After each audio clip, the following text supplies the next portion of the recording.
Unang kabanata. Magsisimula ang ating istorya sa pagkukwento ng ating bida sa kanyang nakaraan. 15 taon na daw ang nakalipas. Sa mga shaman, may mga pantas na isinumpa daw siya dahil sa pagiging masama. Dahil lamang daw sa pagiging pinuno ng angkan ng Sa. At siya ay nagalit dahil napagod na siyang marinig ito. Pero lumala daw ito at naging dakilang digmaan o kung anuman ang tawag nila roon. Kahit pa nag-init ang mga labanan sa buong lupain ay hindi siya makikita doon. Dahil ang tunay na habol niya ay ang mga shaman. Sinunog daw niya ang 3 templo ng shamanismo at pinatay ang mga eskriba at elders. Pinilit niyang patayin lamang ang mga tunay na nagkasala sa kanya. Pero sila ang palaging unang bumubunot ng mga espada. At pagkatapos, isinusumpa nila siyang muli bilang masama, taksil at bastos. Hindi daw ba't nakakatawa yon? Sa wakas ay nakapagkasundo daw sila na nagpahina sa banal na lupain ng Wudang at ang angkan ng Gu ay bumalik sa orihinal na estado. Pero hindi na rin naman daw mahalaga iyon para sa kanya. Sabi nga nila, aani ka ng iyong itinanim. Siyempre, hindi naman daw niya nakasundo ang mga iyon. Mga plastik daw sila, puro salita lang daw, wala namang gawa. Naiinis daw siya kapag naiisip niya sila. Dumako naman tayo sa kasalukuyan. Isang matandang lalaki ang makikitang nakahiga na mukhang hirap na. Sinabi nito sa kanyang isip na humihina na daw ang kanyang katawan habang tumatagal. Pero mas malinaw daw ang alaala niya ngayon. Na makikita ang matanda na may tinitingnan at sinasabi pa nito sa kanyang isip na parang dumadaan daw sa harapan niya ang kanyang buhay. Ang mga disipulo niya. Ang mga elders. Umasa daw siya sa kanila at nawala sa kanila ang lahat dahil sa kanya. At tumingin ito na hinahanap si Cheon Humyong na wala roon.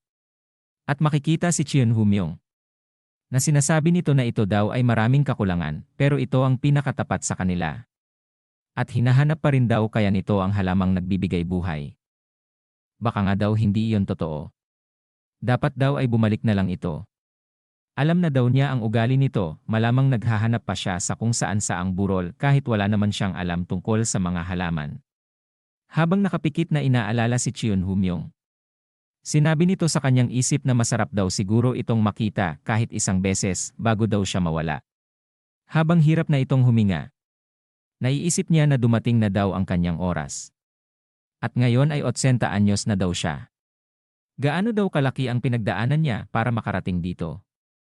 Mga labanan na tumagal ng 1 buwan. Mga usaping pampulitika.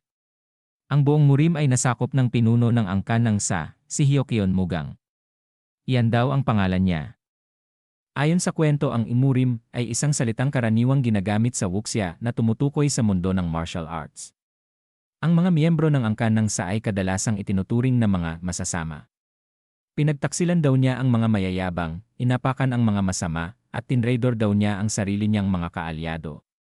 Nagpatuloy ang ikot ng karahasan hanggang sa tuluyan daw siyang naging pinuno ng angkan ng Sa. Tinawag nila daw siyang masama pero mga hangal daw sila. Lumabas daw siyang matagumpay matapos magdusa ng napakatagal at namuno bilang pinuno ng angkan ng Sa. Sa loob ng 40 taon, nakuha daw niya ang lahat ng kababaihan na gusto niya at lahat ng kayamanan sa mundo. Kaya daw niyang puksain ang isang hukbo sa isang galaw ng kanyang kamay.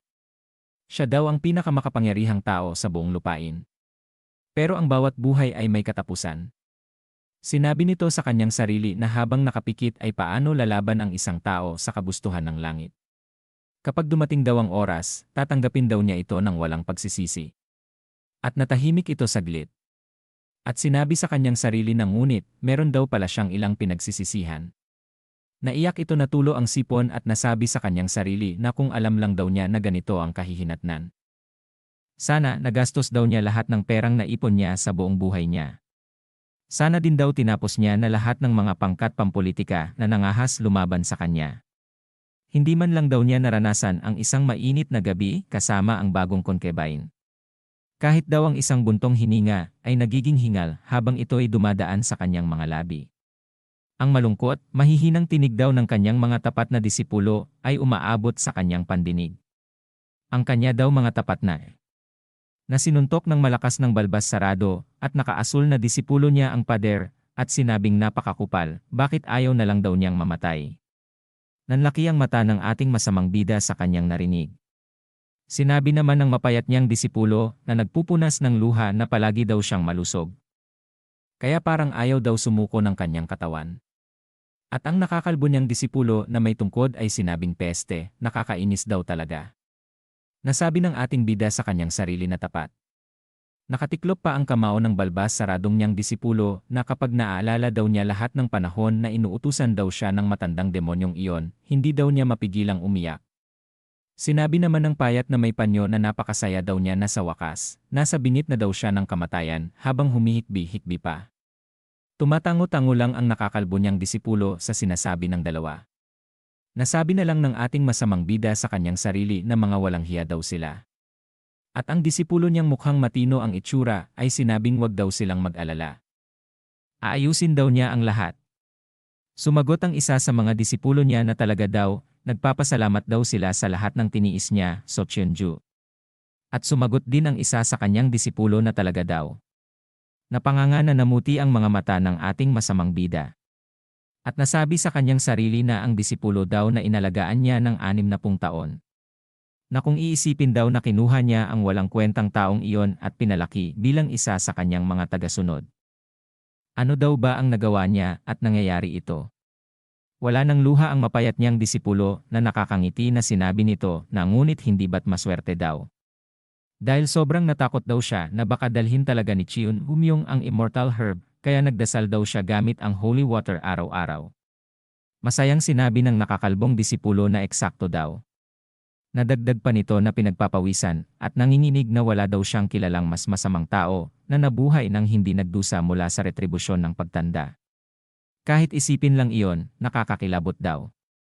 Na nagsasaya ang apat habang ibinuka ng malaki ni Socheonju ang kanyang mga bisig at sinabing magiging mabuti daw ang kalagayan nila kapag sila na lang daw. Na makikitang naasar na ang ating masamang bida na sinabi sa kanyang sarili na mabuti pang sakalin na lang daw siya hanggang mamatay. Nangingilid ang luha na pinagpapawisan ang ating masamang bida na lahat ng tumalikod daw sa kanya ay ganoon rin ang naramdaman. Baluktot, masamang mga basura. Ganito na sila mulat sa pool at ganoon rin daw siya. Nang may mapansin siyang dahan-dahan na lumapit sa kanya. Nagulat ang ating masamang bida nang tinawag ang kanyang pangalan na Hyokyeon Mugang. Na isang lalaking nakaitim na may maitim na aura. Nanginginig ang mga ngipin nito na nasabi sa kanyang sarili na nagpadala na ng unang tawag ang kailaliman. Hindi daw ba't sinasabing kapag dumating na ang pangatlong tawag? Tuluyan nang mapuputol ang koneksyon mo sa mundo ng mga buhay. Napapikit na lamang ito at nasabi na tunay ngang kaunti na lang ang natitira niyang oras. Siguro daw dapat na niyang bitawan ang galit niya at ipikit na lang ang kanyang mga mata. Nang may tumawag sa kanya na master na kumakaripas ng takbo na umiiyak. Napatingin ang mga traidor niyang mga disipulo sa sumisigaw na lalaki. Nasabi ng ating bida sa kanyang sarili na ang Iron Sword Master na si Cheon Humyong. Talagang siya nga daw. Nahandang isantabi ang paghahanap sa immortal herb para lang makita daw siya sa oras ng kanyang pagpanaw. Tunay nga daw na mabuting nandoon siya. Sa wakas nakita niya daw ang mukha ng nag-iisang taong tila tapat sa kanya. Pagkatapos ay ipinikit na niya ang kanyang mga mata. Nang malakas nitong sinabi habang hawak sa kanyang kamay ang isang halaman. At sinabi nito na yon daw ang immortality herb. Sa wakas daw ay natagpuan din niya ito. Na lahat sila ay nagulat at ang ating masamang bida ay biglang napadilat nang marinig ang sinabi ni Cheon. At sabay-sabay na nagsabi na ano daw. Lumapit ito na umiiyak hawak ang halaman na sinabi nito na kunin na niya daw. Napanganga ang ating bida na nasabi sa kanyang sarili na ang immortality herb ay totoo daw pala. Na sandali lang, ibig sabihin ay mabubuhay daw ba talaga siya ng walang hanggan. Nadali-daling sinubo ni Cheon ang halaman habang pinagpapawisan ang ating masamang bida. Na sinasabi nito kay Cheon sa kanyang sarili na tanga. Linisin man lang daw niya ang dumi. Nananlaki ang mata nito nang makita niya ang Grim Reaper na tinatawag ang kanyang pangalan sa ikalawang pagkakataon. Habang abala si Cheon na umiiyak na isinusubo sa kanyang master ang halaman, ay sinabi nito na bakit hindi daw niya nginunguya. Kailangan niya daw itong nguyain. Na nasabi ng ating masamang bida na oh my gosh. Na dapat daw may magsiksik din sa bibig ng Grim Reaper na yon. Na naubo na ang ating bida. Na sinabi ni Chion na siya na daw ang magpapakain sa kanyang master. Na nasabi ng ating bida sa kanyang sarili na sandali lang daw, na nahawakan na siya nito sa bibig at pinanganga na hindi daw niya pwedeng gawin yon. Napipigain niya at gamit pa ang marurumi daw niyang kamay. Biglang napasugod na hiniyawan siya ng mga traidor nito na disipulo. Na sinasabi ng mga ito na nakakainis, pigilan daw nila siya. Pigilan daw nila si Master Chion. Bilisan daw nila. Nang maapuhap nila siya ay sinabunutan ni So Cheonju sa buhok si Chion. Habang ang nakakulay asul na balbas sarado ay sinakal ito. Samantalang ang balbas at buhok ni Chon Hu-myung ay hinihila ng mukhang si Mr. Shuli. At ang nakakalbong disipulo naman ay kinagat siya sa siko. Lahat sila ay pilit na pinipigilan si Iron Sword Master Chon Hu-myung. Nang sabihin ito na silang mga taksil. Bitiwan daw nila siya. Bitiwan nila daw siya ngayon din na nakangangalang ang ating bida na walang magawa at nasabi nito na masama daw ba kung gusto pa daw niyang mabuhay ng mas matagal. Nasa pangatlong pagkakataon ay sinabi ng Grim Reaper na Hyokyon. Na sinasabi ng ating bida na hindi, sandali. Hindi pa daw niya nalulunok at hindi pa daw niya nakakain. Nang binanggit na ng Grim Reaper ang unang huling kataga ng kanyang pangalan na Mu. Makikitang nanginginig na nakanganga ang ating bida sa pinipigang hawak ni Chon Wu-myung na Immortality Herb. Na nasabi ng ating bida na sa bilis ng pangyayari ang labanan na lang daw ay kung sino ang mauuna. Isinubo na lang ni Chon Wu-myung ang Immortality Herb habang sinisipsip ng ating bida ang katas nito. At nararamdaman daw niya na ang kanyang kaluluwa ay lumalabas sa kanyang katawan. Naluha na lang na nasabi ng kaluluwa nito na kung nabuhay lang sana daw siya ay maaari daw sana niyang makamit ang mailap na immortalidad. Nakangiti na nasabi ng Grim Reaper ang huling kataga ng pangalan ng ating bida na Gang. Umiiyak na hawak siya ni Chon Wu-myung. Habang malungkot na nasabi ng ating bida na tapos na. At hindi na daw ito mababawi. Ang kanyang pera, ang mahal niyang huwayang. Umiiyak pa na sinabi nito pati ang kanyang mainit na gabi nang biglang may nagliwanag. Makikitang naasar ang Grim Reaper na masayang sinabi ng ating bida na hinihigop daw pabalik ang kanyang kaluluwa sa kanyang katawan. Gawa daw ba ito ng Immortality Herb? Na sinabi pa nito na sige, tara na. Ngunit nahawakan siya sa buhok ng Grim Reaper. Na napasigaw ito na ang kanyang buhok daw habang hinihila siya nito papalayo sa kanyang katawan. Na masakit daw yon. Na isa daw siyang pasyenteng malubha, hayop daw siya, nang dumula sa kamay ng Grim Reaper ang buhok ng ating bida. Habang naiinis ito ay tinatawanan pa ito ng ating bida dahil sa pagkakawala nito sa kanya. At sinabing panalo daw siya at mabubuhay. Mayabang na sinabi nito sa Grim Reaper na walang hiya, bakit hindi pa daw siya umuwi.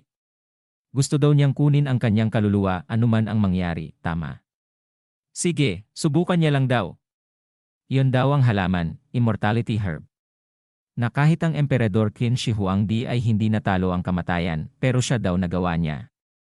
Si Qin Shi Huangdi ay isang tanyag na haring Chino. Siya ang unang emperador na namuno sa isang nagkakaisang China. Tumingin ang Grim Reaper at mumisi ito. Na nagtataka ang ating bida kung bakit ito tumatawa.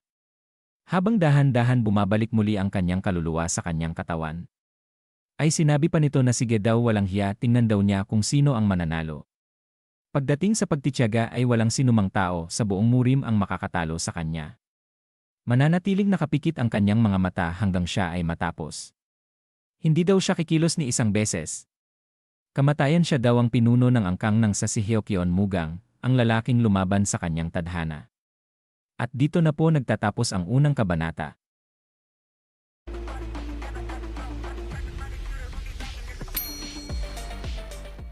Ikadalawang kabanata sa pagpapatuloy.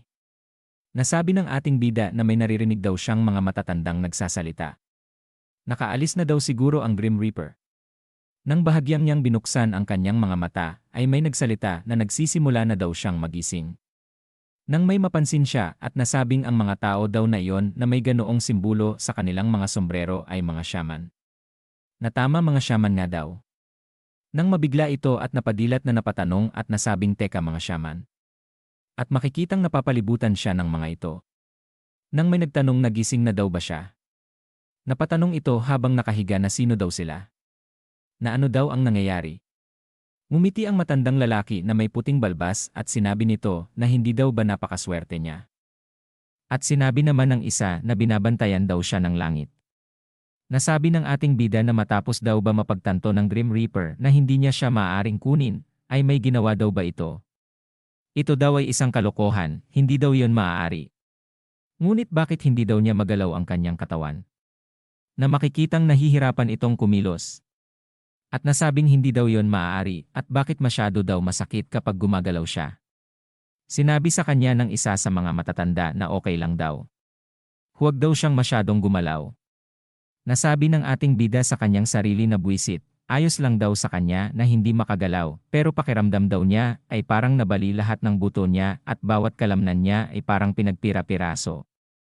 Sinabi ng maitim ang bigote na paano daw siya naging santo ng ganoon. Na sumagot ang may maputing balbas na ang mahulog daw mula sa bangin habang naghahanap ng halamang gamot para sa kanyang guro.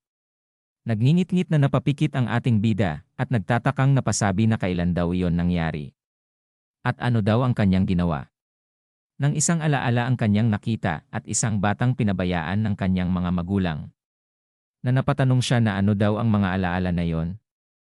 Ang bata ay nakahanap ng bahagyang pag-asa nang makilala ang kanyang magiging guro. Ang banayad na pakiramdam. Nasabi ng ating bida na hindi ngayon ang oras para maramdaman iyon. Isa muling alaala. Nang ang guro nito ay malubhang nasugatan at nakaratay sa higaan ang binata ay 17 lamang. Habang namimitas ng ligaw na halamang gamot upang subukang iligtas ang kanyang guro. Napangiwi ang ating bida at nasabing teka sandali. Kaninong mga alaala daw iyon? Napakarami na hindi daw niya kaya. Nagulat ang mga matatanda nang sabihin ng isa na teka. Nanghihina daw ang kanyang pulso. At sinabi ng matanda sa kanyang kanan na sige daw bilisan nilang lahat. Isang tapik sa noo. Sa kanyang dibdib. Sa braso at sa kanyang tiyan. At pagkatapos ay nagkaroon ng liwanag. Nagtataka ang ating bida at napatanong na ano daw yon. Isang banal na ki. Buwisit, anong ginagawa daw nila? Bakit daw nila ibinubuhos ang banal na ki sa kanyang katawan?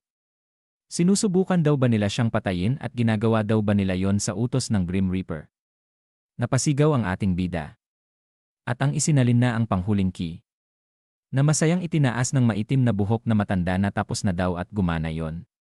Sinabi ng matandang nakatikom ang isang kamao na humusay ang enerhiya sa kanyang dantian at katawan. Ang dantian ay itinuturing na sentro ng enerhiya ng ki ng isang tao na mahalaga. Na kung saan nakaimbak ang kanilang lakas ng buhay. Sinabi naman ng guro ng ating bida na nakahinga na daw siya ng maluwag. Samantalang ang matandang may puting mahabang buhok ay nagsalita na ngayon ang kailangan lang daw nila ay ayusin ang lahat ng kanyang buto. Napatanong ang ating bida na ang dantian niya daw. Ano daw ang ginawa nila sa kanyang katawan? Naiiyak na ipinatong ng kanyang guro ang kaliwang palad nito sa kanyang kamao na tanda ng paggalang at sinabi na magpakailanman daw siyang magpapasalamat sa pabor na iyon na ginawa nila para sa kanya. Nasabi sa isip ng ating bida na anong pabor. At nagpapasalamat para saan? Mga walang hiya daw sila. Habang makikitang naiiyak sa pagod ang ating bida na sinabi nito na naisip daw ba nila kung gaano kasakit ang ipilit ang lahat ng kinayon sa kanya? Hinawakan ng isa sa matatanda ang kanyang guro at sinabing huwag daw siyang mag-alala. Paano daw nila maaaring baliwalain ang batang lumabas para iligtas ang kanyang buhay? Lahat daw sila ay nag-alala. Napatingin ito nang tinawag siya ng isa sa kanyang mga kasamahan. At itinuro nito ang ating bida na napaurong nang sinabi nito na dahil ang bata daw ngayon ay may kina sa kanyang katawan, bakit hindi daw nila siya tanggapin bilang bagong disipulo? Napatanong ang guro nito na napasabing isang disipulo. Na sinagot siya ng oho. Napangiti pang sinabi ng itim ang buhok na matagal na nilang iniisip iyo. At tumango-tango ang katabi nito.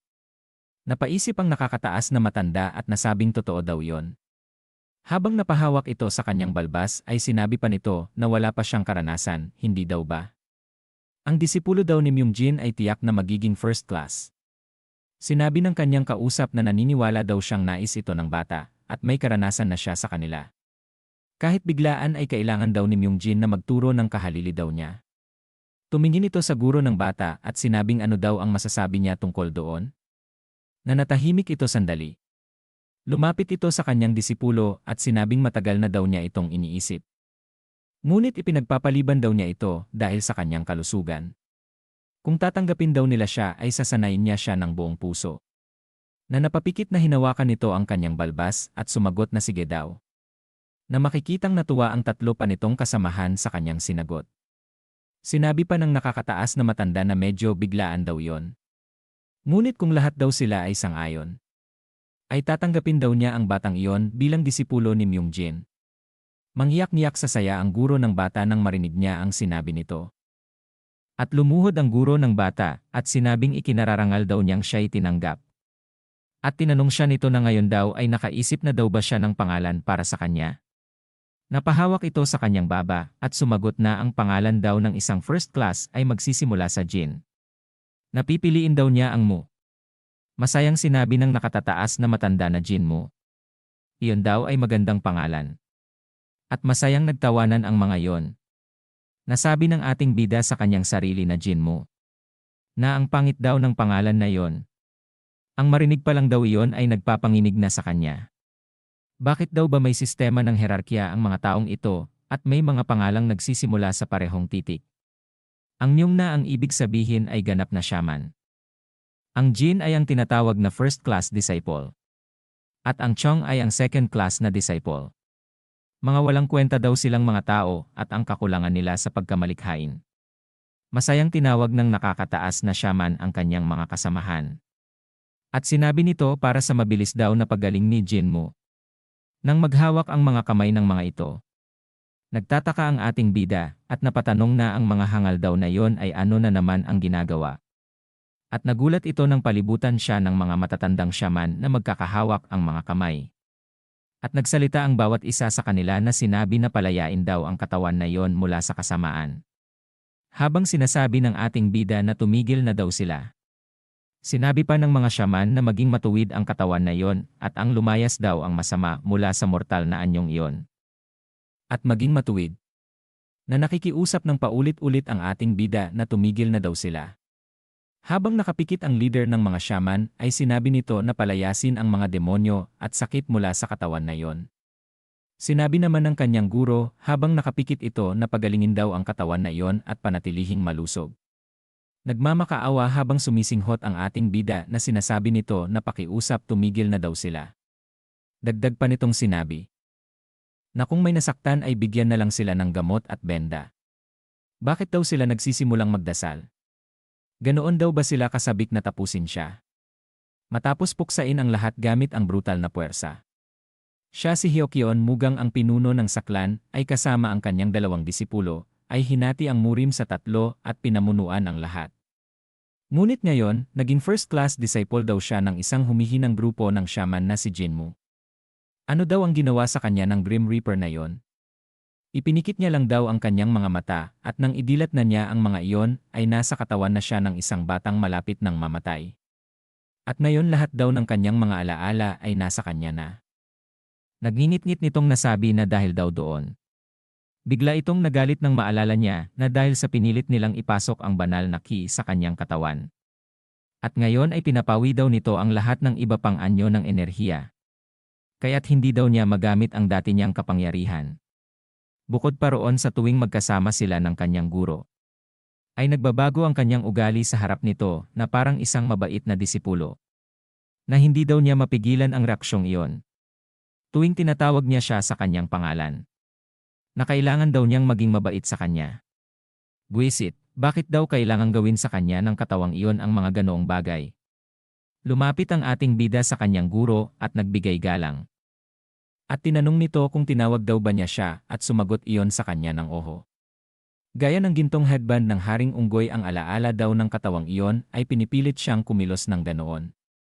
Natulad daw siya sa isang sikat na Chinese literature na cultivating monkey. Si Sun Wukong na pinilit magsuot ng headband na pumipigil sa kanyang ugaling mapaghimagsik. Na oho, hindi kailanman magkakaroon ng wuxia na hindi tumutukoy sa Haring Unggoy. At si Myung-jin ang taong iyon daw. Na naalala niya yon na parang kahapon lang. Noong sila ay naglalakbay at nililipol ang mga grupo ay mag-isa lang na tumayo si Myung-jin sa kanyang harapan. Siya ang nag-iisang shaman na patuloy na lumalaban upang iligtas ang lugar. Pinalaya siya dahil sa kanyang pagtangging sumuko, ngunit iyon ay isang pagkakamali. Naasar ang ating bida na nasabi niya sa kanyang sarili na dapat daw ay pinatay na lang nila siya. Bakit hindi na lang daw nila winasak ang lugar at pinatay ang lahat? Habang naiisip niya ang mga bagay na yon, nasa harapan niya ang kanyang guro na sinabi nito na mag-almusal na daw sila. Nanapayuko ang ating bida at sinabing oho, ihahanda na daw niya yon ngayon. Nang biglang nasabi ng ating bida sa kanyang sarili na buwisit. Sumagot lang daw siya nang hindi man lang nag-iisip. Nakangiti pa daw siya. Sa loob daw ng katawan ni Jinmu ay isa sa mga Panginoon ng Murim. Na ngayon ay naghihiwa ng mga gulay, nagluluto ng may sabaw. Masayang tinitikman pa nito ang kanyang gawa. At masipag na inihahanda ang tanghalian ng kanyang tagapagturo. Nang biglang bumalik ito sa tunay niyang ugali at ibinato ang mangkok na kanyang hawak at sinabing buwisit. Habang hawak ang sandok ay naasar nitong nasabi na kailan daw siya makakaalis sa buwisit na lugar na yon. At dito na po nagtatapos ang ika-2 kabanata.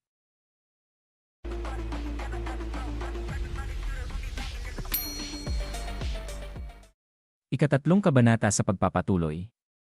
Isang umaga makikitang magkasama si Jinmu at si Myungjin. At kinuha nito ang tasa.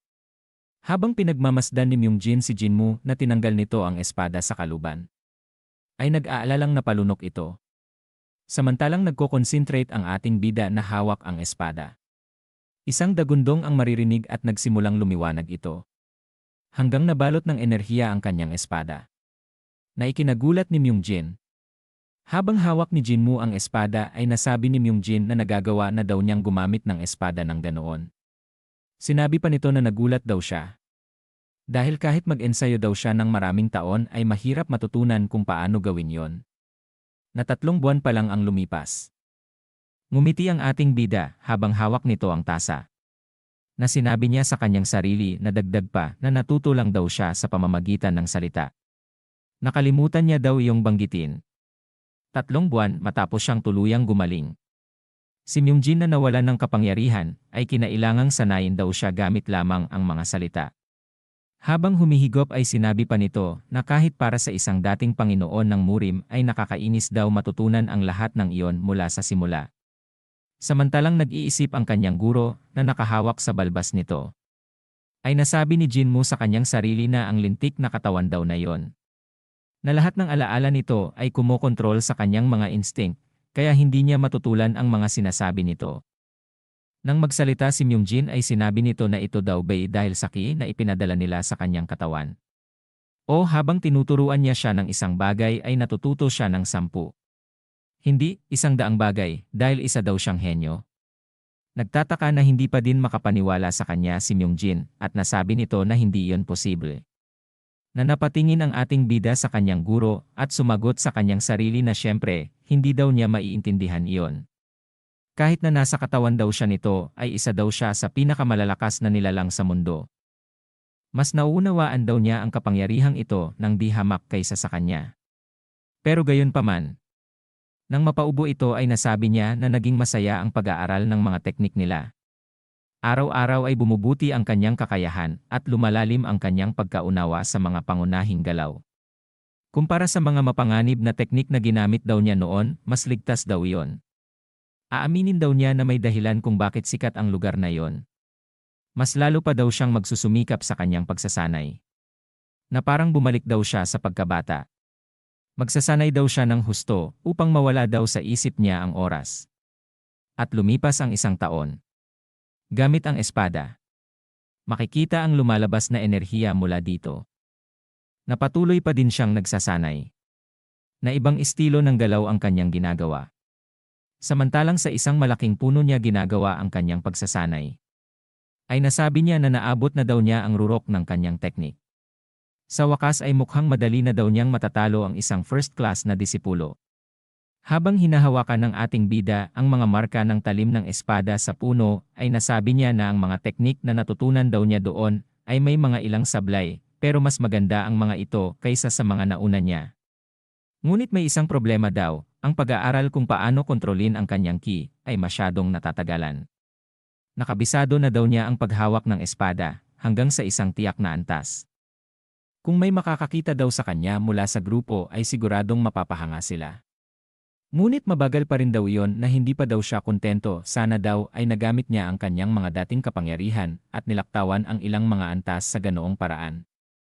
Dahil sa mga nagbabanggang mga uri ng ki ay imposible daw iyon. Habang tinitingnan ni Jinmu ang kanyang hawak na espada ay sinabi pa nito na bago daw niya maabot ang rurok ay kailangan daw niyang makahanap ng paraan upang magamit ang kanyang dating karanasan.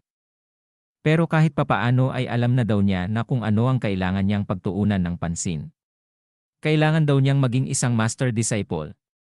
At 3 araw na ang nakalipas. Habang nag-ensayo si Jinmu ay may dumating na batang lalaki at sinabi nito sa ating bida na kahanga-hanga daw ang kanyang ginagawa. Na kung may nanonood ay iisipin daw nilang sinusubukan niyang maging isang master disciple. Habang nakatayo ito ay nasabi ng ating bida sa kanyang sarili na isa daw ito sa mga nakakainis na second class na disipulo na namamahala sa supply ng pagkain. Dahil daw second class siya, siguradong ang pangalan niya ay may something Chang. Habang nagsasanay ang ating bida, ay sinabi ng batang lalaki na ang ibig daw niyang sabihin ay kung maging isa daw siyang master disciple, ay may pagkakataon siyang magsanay mismo sa ilalim ng master. Tanging ang mga pangunahing disipulo lamang ang may karapatang maglaban para sa upuan ng master. Na siyempre ay gusto rin daw iyon ng ibang mga disipulo. Naiiritang sinabi ni Jinmu sa kanyang sarili na sino daw bang gustong mag-aral sa ilalim ng mga matatandang gurang na yon. Habang naiisip pa niya na sinasabihan siya ng isa sa mga matatandang shaman na siya na daw ang bahala sa kanyang pagsasanay. Nagtataka ang ating bida sa batang lalaki dahil kadalasan naman daw ay iniiwan lang niya ang mga supply at umaalis na. Pero ngayon hindi ito matigil sa kakadaldal. Wala daw ba itong magawa? Nang inilagay nito ang kanyang mga kamay sa likod ng kanyang ulo, ay sinabi nito na grabe, gusto rin daw niyang maging isang master disciple. Na kung magawa daw niya yun ay matutunan daw niya ang ilan sa pinakamataas na antas ng mga teknik at makontrol ang dalawang magkaibang uri ng ki. Nang manlaki ang mga mata nito sa gulat ng malakas na napatanong ang ating bida na kung ano daw ang kanyang sinabi. Dahil sa gulat nito, nang makarating agad sa kanyang harapan ang ating bida, at tinatanong siya nito na dalawang uri daw ba ng ki ang sinasabi niya. Nang hindi ito agad nakasagot at nasabi na ano. Na oho daw. Nanlaki ang mga mata ni Jinmu at pinagpawisan na napatanong na dalawang uri daw ng kinasabay. Ito daw ay isang teknik na tanging ang pinakamahusay sa pinakamagagaling lamang ang makakapagtangkang makatuto. Akala daw niya ay nawala na ang teknik na yon ilang dekada pa bago pa daw siya ipinanganak. At napaisip ito at sinabing sa lahat daw ng nakilala niya ay wala pa siyang nakita na may sapat na galing para gamitin yon. Kaya ni hindi daw niya pinagdudahan na isa na itong nawalang sining. Pero paano daw kung may isang tao pa rin na maaaring magturo daw nito sa kanya? Na hindi na daw niya kailangang mag-alala tungkol sa paghadlang ng Holy Key. Na magagamit na daw niya ang Dragon Soul Key. Masayang tinanong ng ating bida ang second class disciple na sigurado daw ba siya doon? Na matututo daw siyang gumamit ng iba't ibang uri ng key kapag naging master disciple daw siya. Na nakatingin ito sa ating bida at sinagot siya nito na tama. Na alam na daw iyon ng lahat. Nakatikom ang mga kamao ng ating bida at mumisi ito ng kakaiba at nasabi sa kanyang sarili na isang bagay daw na alam ng lahat, maliban kay Jinmu. Na dapat daw ay nagtanong-tanong na daw siya ng mas maaga. Natahimik lang siyang tinitignan ng batang lalaki. Nang mayabang na sinabi nito sa ating bida na hindi daw niya alam kung ano ang iniisip niya. Pero malamang ay imposible daw yon. Na nagtataka siyang tiningnan ni Jinmu. Sinabi pa nito na lahat daw ng first class na disipulo ay naglalayong maging master disciple. Na sino naman daw siya? Na ni hindi daw man lang niya maaabot iyon, hindi daw ba? Na seryosong tumingin ang ating bida at sinabi sa kanyang sarili na ito daw ay tanga. Ni hindi daw niya nga nakita kung sino daw siya. Nang mapatanong ito at mapaisip na kompetisyon, ano naman daw ang pake niya sa kanila? Nakikita na daw niya ang landas na kailangan niyang tahakin. Na itinikom nito ang kanyang kamao. At mumisi na sinasabing mas malakas daw siya at mas magaling. Nadudurugin daw niya silang lahat dahil siya daw ang magiging master disciple. At ayos daw dahil nahanap na niya ang paraan para magamit ang mga dati niyang teknik. Na kung malulutas pa daw niya ang isang problema ay makakaalis na daw siya sa lugar na yon. At ang problemang iyon daw ay ang kalusugan nito. Na makikita ang isang buong lutong manok sa plato. Habang masayang hinahainan ni Jinmu ang kanyang guro ay sinabi nito na salamat daw sa ginagawa niya araw-araw. At sumagot si Jinmu na huwag daw siyang mag-alala. Kailangan daw niya ng pagkain para gumaling. Nasa loob-loob ng ating bida na para maging malusog daw muli ang kanyang mentor na si Myungjin. Habang kumakain na ito ay nasabi ng ating bida na makita daw siyang buhay matapos ang lahat ng iyon ay isang himala. Ang katawan daw na yon ni Jinmu ay nag-aalala sa kanya araw-araw. Nasa tuwing sinusubukan daw niyang umalis sa lugar na iyon ay pinipilit siyang bumalik. Habang tinitignan nito ang kanyang inihanda, ay nasabi niya pa sa kanyang sarili na upang makaalis daw siya ay kailangan muna daw nitong maging malusog. At ang isa lang na paraan para matiyak daw iyon ay karni. Kailangan daw ng isang may sakit ng karne. Sinabi pa ng ating bida kay Myungjin na enjoy lang daw niya. Na sinagot siya nito na syempre daw. Habang pinapakita ng ating bida ang masayang mukha sa harap nito, ay nasabi niya sa kanyang sarili na nakakainis na mga shaman. Na kahit sinusunod daw nila ang mga patakaran, paano nila napapakain ng damo lang ang isang may sakit? Na naalala ng ating bida ang mga panahon na nakikiusap siya dito na kumagat lang kahit isa. At sinasagot lang siya ni Myungjin na hindi daw pwede. Talagang hindi. Matagal din daw niya siyang kinumbinsi. At salamat daw sa karne dahil sapat na ang pagbuti ng kanyang kalagayan noong mga nakaraang araw para maiwan niya siya pansamantala. Biglang nagsalita si Myungjin at masayang tinanong siya nito. Na kung lalabas daw ba siya para mag-ensayo. Sige daw umalis na siya. Huwag daw siyang mag-alala pasaway na bata. Na nasabi sa isip ng ating bida na ang karne daw talaga ang pinakamagandang pagkain para maibalik ang lakas ng isang tao. Nang nasa labas na si Jinmu ay nasabi nito na hindi daw niya maaaring sabihin sa kanyang mentor ang kanyang plano. Kung tatanungin daw siya nito tungkol doon, baka masabi niya lang daw ang totoo. Dahil hindi daw kayang lokohin ng katawang iyon si Myungjin ng ganoon. At nasabi niya na sa bagay, na kapag gumaling na daw ito ay sa wakas, ay matututunan na daw niya na kung paano kontrolin ang dalawang magkaibang uri ng ki. At pumorma ito upang magsimulang magsanay. Nang mabilis itong napaikot na naitutok ang espada, at napatingin ng matalim sa isang di inaasahang tao. Na ikinagulat ng isang batang mataba na muntik ng matamaan ng espada. Na ikinagulat ng ating bida at nasabing isang tao daw. Napaatake daw siya sa pamamagitan ng instinct. Pinagpawisan ang batang mataba habang tinatanong nito na kung isa daw ba siya sa mga disipulo. Nasabi ng ating bida sa kanyang sarili na nagtatakang napatanong ito na sino daw ba yon. Dahil hindi pa daw niya siya nakikita dati. Nang may biglang pumasok sa isip ng ating bida at nasabing ang lalaking yon daw. Mga brasong kasing laki ng hita ng tao. Ang kanyang tiyan na parang baboy. Nang masaya itong nagpakilala at sinabing siya daw si Chungwoo. Isang second class na disipulo. Habang tinitingnan ito ng ating bida ay sinabi nito na mas tamang tawagin daw itong Chunky. At nang magsalita si Chungwoo na nagdala daw siya ng mga supply ng pagkain. Ay bumulong ang ating bida at sinabi nito na pork. Nagtaka si Chungwoo at nagtanong ng ha. Na sumagot ang ating bida na wala naman daw.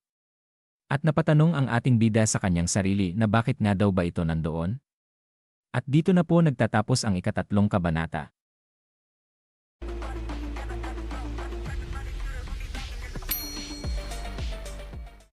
Ika-4 na kabanata sa pagpapatuloy. Matapos magpakilala ni Chungwoo, ay napalunok ang ating bida at nasabi niya na ang taong iyon daw ay masyadong mataba. Nang magsalita ito at sinabing nagdala daw siya ng mga supply ng pagkain. Matapos makita ng ating bida ang katawan nito ay nasabi niya sa kanyang sarili na tiyak daw na pinapabayaan nito ang kanyang training. Dahil hindi naman daw siya tataba ng ganoon sa kakakain lang ng damo. Nang maalala niya ang nakatalagang magdala ng supply ay hinanap niya ito. At nasabing nasaan na daw yung pasaway na second disciple na nauna. Saan daw yun napunta? Sinabi na lang nito na kung sa bagay wala naman daw problema kung sino ang magdala ng supply. Sinabi na nito sa batang mataba na iwan na lang daw niya kahit saan ang kanyang dala at sinenyasan na umalis na daw ito. Na masayang sinagot siya nito ng okay. Pagkatapos ay sinabi ni Jinmu sa kanyang sarili na wala naman daw magbabago. Magpapakadalubhasa na lang daw siya sa kanyang training. na habang nagsasanay na siya. Sa sobrang mangha ng batang si Chongwoo sa mga galaw ng ating bida, ay malakas na napawu ito. Habang patuloy sa pagtitraining si Jinmu, ay sinabi niya sa kanyang isip na kailangan daw niya ng dedikasyon. Nang masayang nasabi naman ni Chongwoo na ayos. Dahil sa mangha nito sa pagpapraktis ng ating bida. At sa bawat galaw ni Jinmu ay katumbas nito ang pagkabilib sa kanya ng batang si Chongwoo na napapataas pa ito ng kamay at napapahuri. Pagkatapos mag-ensayo ni Jinmu ay pinalakpakan pa siya nito sa tuwa nang matapos siyang panoorin nito sa kanyang pagsasanay. Naiinis na napalingon si Jinmu sa batang mataba at nasabi niya sa kanyang sarili na itong baboy daw na yon. Na mababaliw na daw siya dahil sa ingay niya. Tinawag niya ito at naiinis na tinanong na kung hindi daw ba niya ginagawa iyon sa Wonhuaguan. Na napakamot ng ulo si Chongwoo at sumagot na wala daw siyang pagsasanay ngayon. Sinabi ni Jinmu na wala daw siyang pakialam kung may pagsasanay siya o wala. Kung tapos na daw siya sa ginagawa niya ay bilisan na daw niya at umalis na. Sinabi ni Chongwoo na hindi naman daw niya kailangang pumunta kung saan. At nagbabaka sakaling nagtanong ito na hindi daw ba pwedeng doon na lang daw siya mag-training.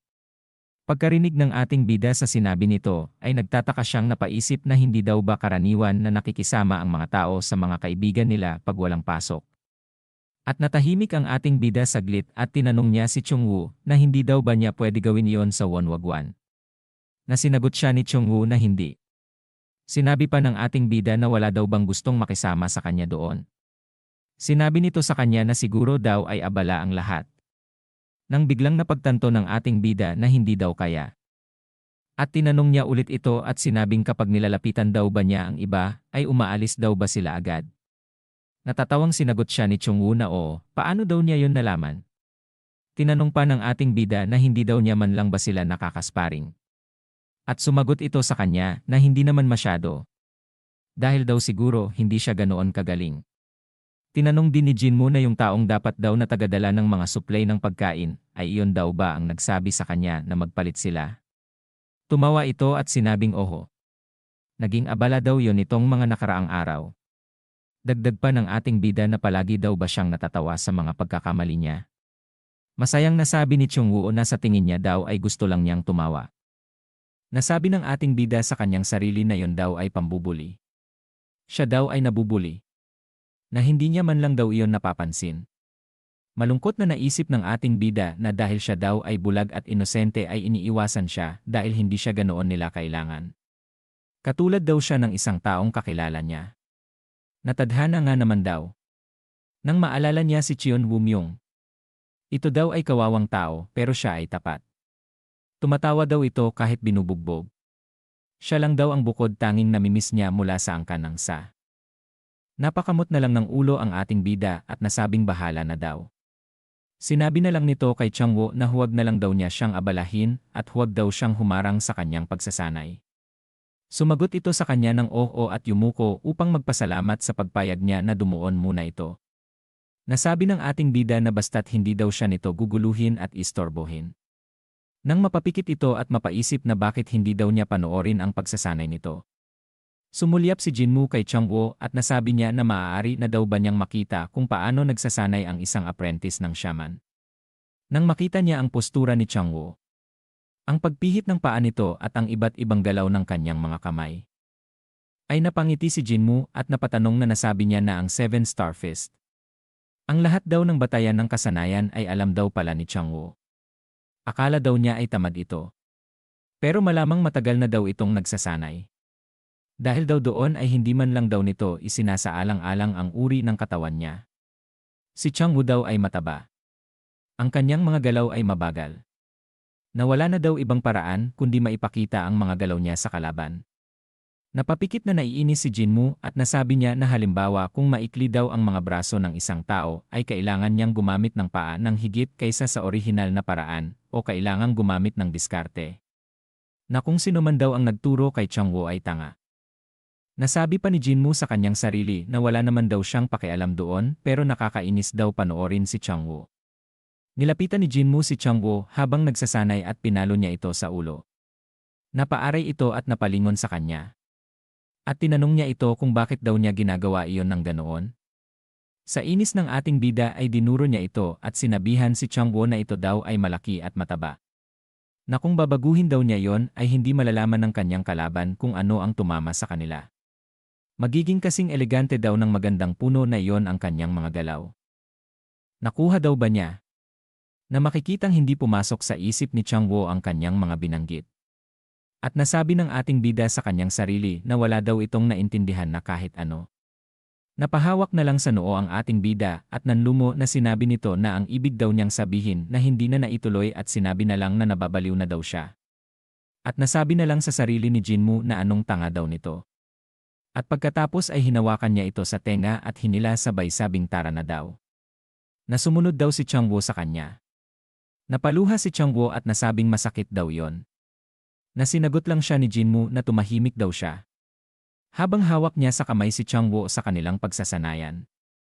Ay sinabi niya rito na pumaroon daw ito at tumayo. Gawin daw niya ang kanyang sasabihin. Na pinagtatakahan siya ni Changwo. Pumuwesto ang ating bida at sinabi nito na subukan daw niya ulit ang 7-star fist. Nasabi niya sa kanyang sarili na tuturuan daw niya siya ng kahit papaano tapos papalayasin. Pumuwesto na sina Jinmu at Changwo. Pagkatapos ay masayang sumagot si Changwo na sige daw. Habang humahakbang na iniikutan ni Jinmu si Changwo, ay pumorma na ito at malakas na sinabi na heto na daw siya. Nadali-daling sumugod na si Changwo kay Jinmu. Na makikita ang mga galaw ng kamay nito. At nang magpakawala ito ng isang suntok. Ngunit mabilis na lumapit ang mga kamao ni Jinmu sa mukha ni Changwo na makikitang hindi pa ito tumatama ay damang-dama na nito sa kanyang mukha ang impact ng sugod ni Jinmu. Ang enerhiya ni Jinmu ay lumalabas sa kanyang katawan.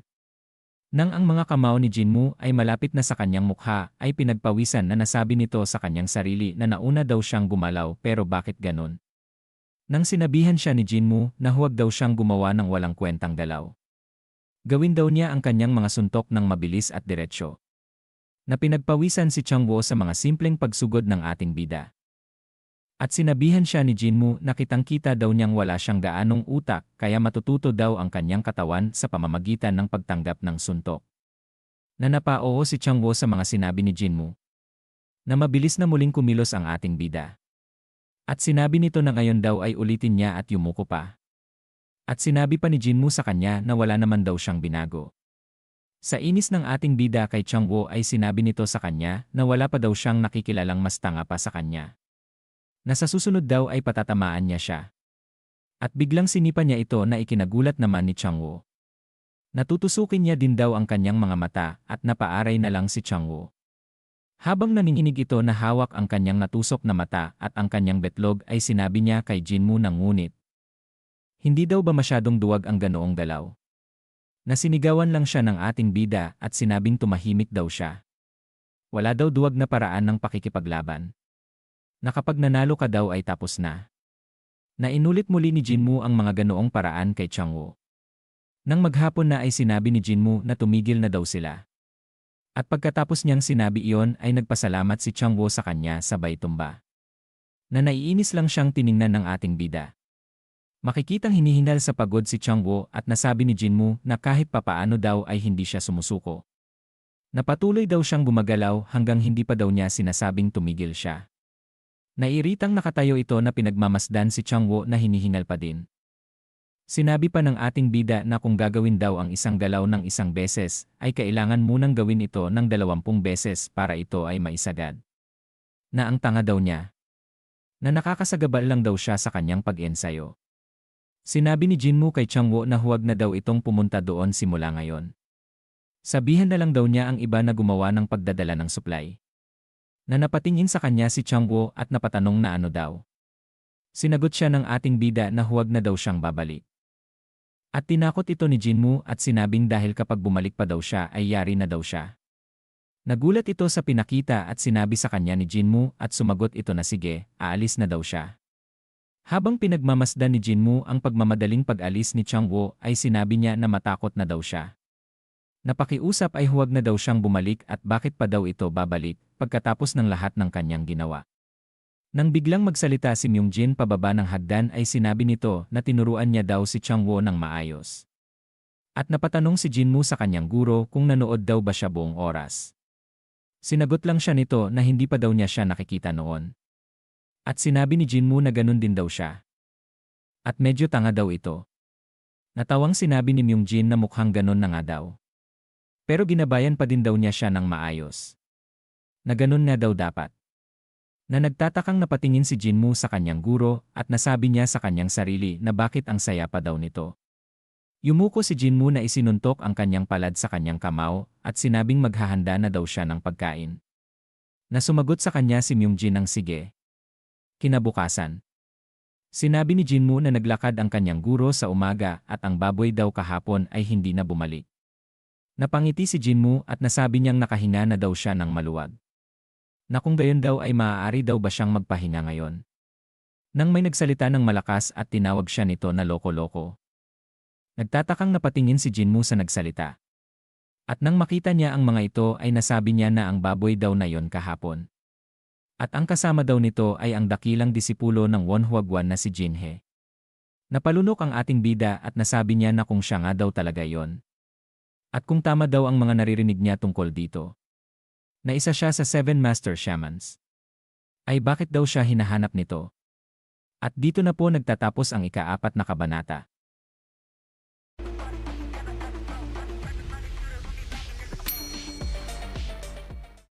Ika-5 kabanata sa pagpapatuloy.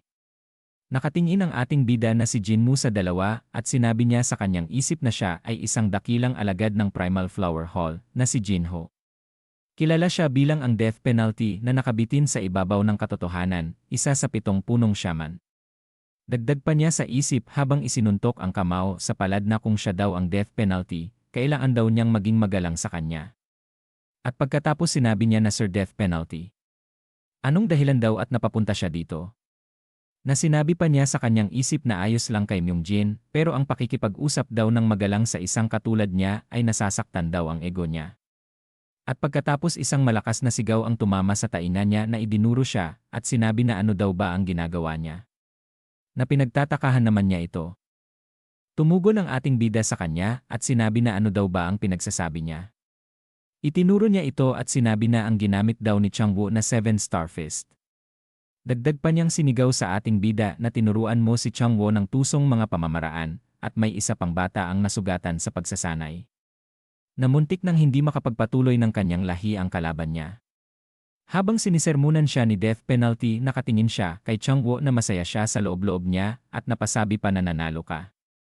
Masaya ako para sa'yo. Sinabi pa ni Death Penalty sa kanya na paano daw niya nagawang turuan ang ganyang duwag na pamamaraan ang alagad ng isang shaman. Tumugon ang ating bida habang ang hintuturo niyang daliri ay kinuliglig niya sa kanyang tainga at sinabi na ang ingay mo masyado. Nag-aapoy na ang tenga ko. Naiinis na napasabi si Death Penalty na ano. Sinabi pa ng ating bida habang pinapaalis na sila na nanalo naman daw siya, ano pa daw ba ang ikinagalit niya? At saka iyon lang daw naman ang kailangan niya. Dagdag pa niya na lumayas ka na kung puro kabulastugan lang ang sasabihin mo. Hindi naman makapaniwala ito at napasabi na lang ng ha. Dagdag pa ng ating bida sa kanya habang ang hintuturo niya ay nasa tainga pa rin na hindi ko makita kung ano ang issue. Basta hindi nabasag ang mga itlog, anong problema? Nakakairita. Hindi naman tayo ganoon ka-close para sigawan mo ako ng ganyan. Napatulala na lang si Death Penalty sa kanyang narinig. At pagkatapos napasabi siya sa kanyang isip na ano. Ang disipulong ito ay kakaiba. Dagdag pa niyang sinabi sa kanyang isip na niloloko ba ni Jinmu si Master Myungjin?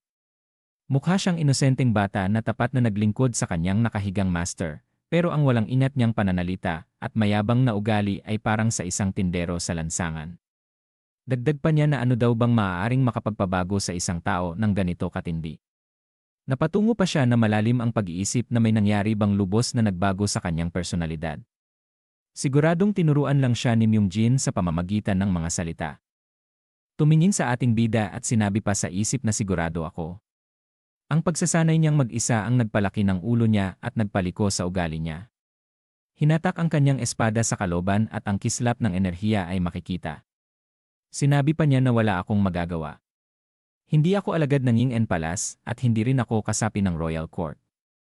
Dagdag pa niyang sinigaw habang tinutukan niya ang ating bida ng kanyang kaloban ng espada na pero bilang si Death Penalty, tiyak na gagabayan kita.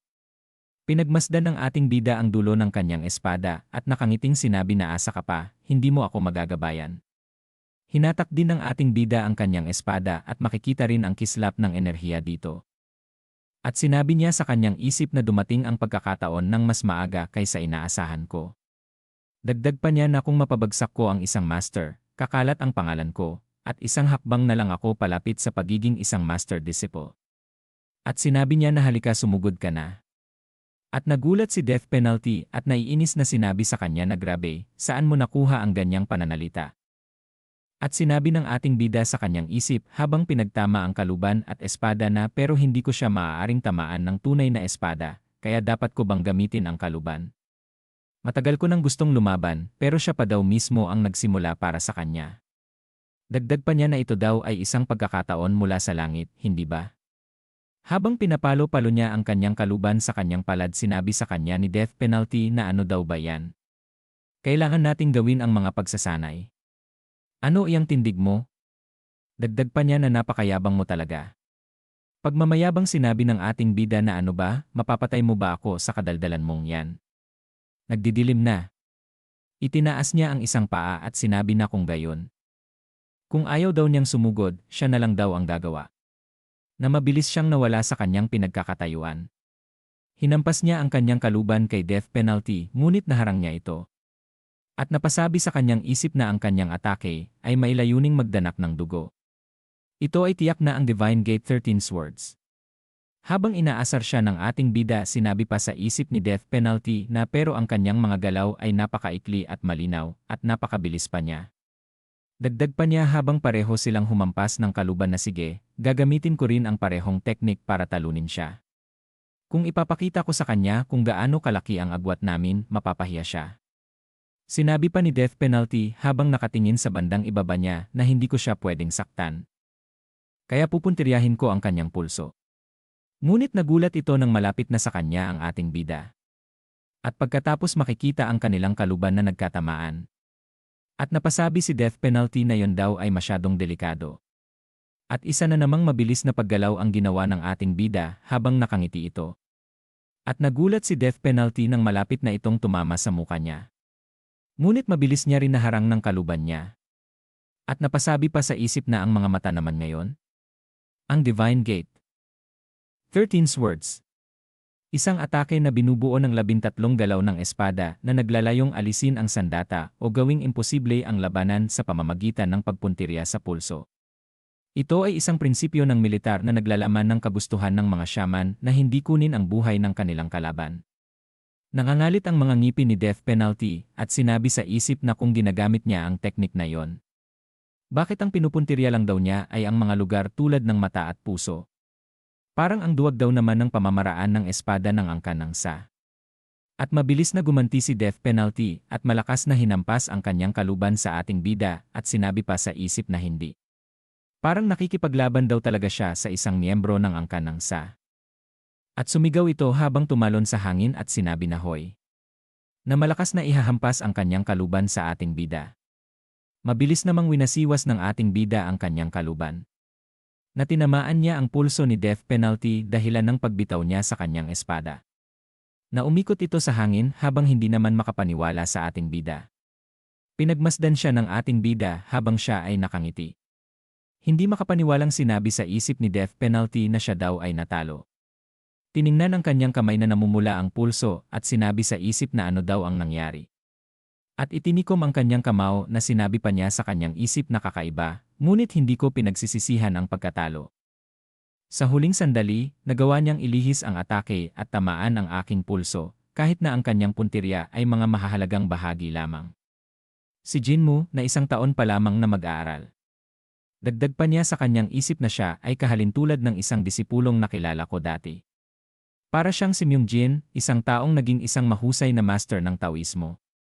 Napahinga ito ng malalim habang nakangiti na medyo namumula ang pisngi at sinabi sa kanyang isip na hindi ko mapigilang purihin siya. Sumugod muli ang ating bida sa kanya na susuntukin ito. Habang sasabihin sana niya na sa totoo lang. Ngunit ang kamao ni Jinmu ay dumapo sa kanyang muka. At napasabi na bakit? At pagkatapos malakas niyang binagsakan at inupuan niya si death penalty o si Jinho. Sinabi nito sa ating bida na sandali lamang daw. Nakangiti ang ating bida ng kakaiba na sinabi pa sa isip ni death penalty Jinho na bakit. Ang kanilang laban daw naman ay tapos na. Habang sinusuntok niya ito, sinasabi niya sa kanyang isip na ang astig nito. Kamao ang pinakamagandang paraan para tapusin ang labang ito. At ito ang sinasabi kong pananabik. Dagdag pa niyang lumiliwanag ang mga mata na matapos ang napakatagal na pagpigil ni Myungjin sa akin, sa wakas, makakapaglabas na ako ng galit. Hindi makapaniwala si Changwoo sa kanyang nakikita at sinabi sa kanyang isip na si Master Jinmu daw ay pinabagsak si Master Jinho. Dagdag pa nito sa kanyang isip na makikita si Jinho na magaang muka at duguan na sinabi na napakabangis daw ng nasasaksihan niya ngayon. Habang pinapagpag ng ating bida ang kanyang mga palad, na nakatayo sa ibabaw ni Jinho, sinabi ni Changwoo sa isip na. Dahil daw balagi siyang nakabukod dito sa Changwon, walang nakapanood sa kanyang pakikipaglaban. Ngunit si Master Jinmu ay tunay na may kakayahan. Nagningning ang mga mata nito at humangang sinabi na ang lupet daw niya. At pagkatapos sinabi ni Jinmu sa kanya na ano daw ang ginagawa niya. Natumugon ito na ano? Sinabing muli sa kanya ng ating bida na itinuro si Jinho na dalhin na daw niya ito sa Purple Cloud Temple. Natumugon muli ito na ano? Okay, na intindihan daw niya. Habang pinagmamasdan ng ating bida si Changwoo na ibinababa si Jinho, sinabi niya sa kanyang isip na sa wakas, nakagawa na ako ng unang hakbang sa karera para maging isang master na disipulo. Ang balita na natalo ko si Jinho. Ang patotoo ni Changwoo ay tiyak na magpapakalat nito na parang apoy sa buong Purple Cloud Temple. Dagdag pa niya habang nakangiti na kahit gaano kakalakas, hindi mo matatalo ang sinuman. Kung pinipigilan ka ng moralidad, ang lakas ay mas mahalaga kaysa sa anumang bagay. Malapit na, walang sinuman sa murim ang makakatalo sa akin. Nakangiti pa nitong sinabi na paano kung tatalunin ko ang lahat ng 7 Master Shaman.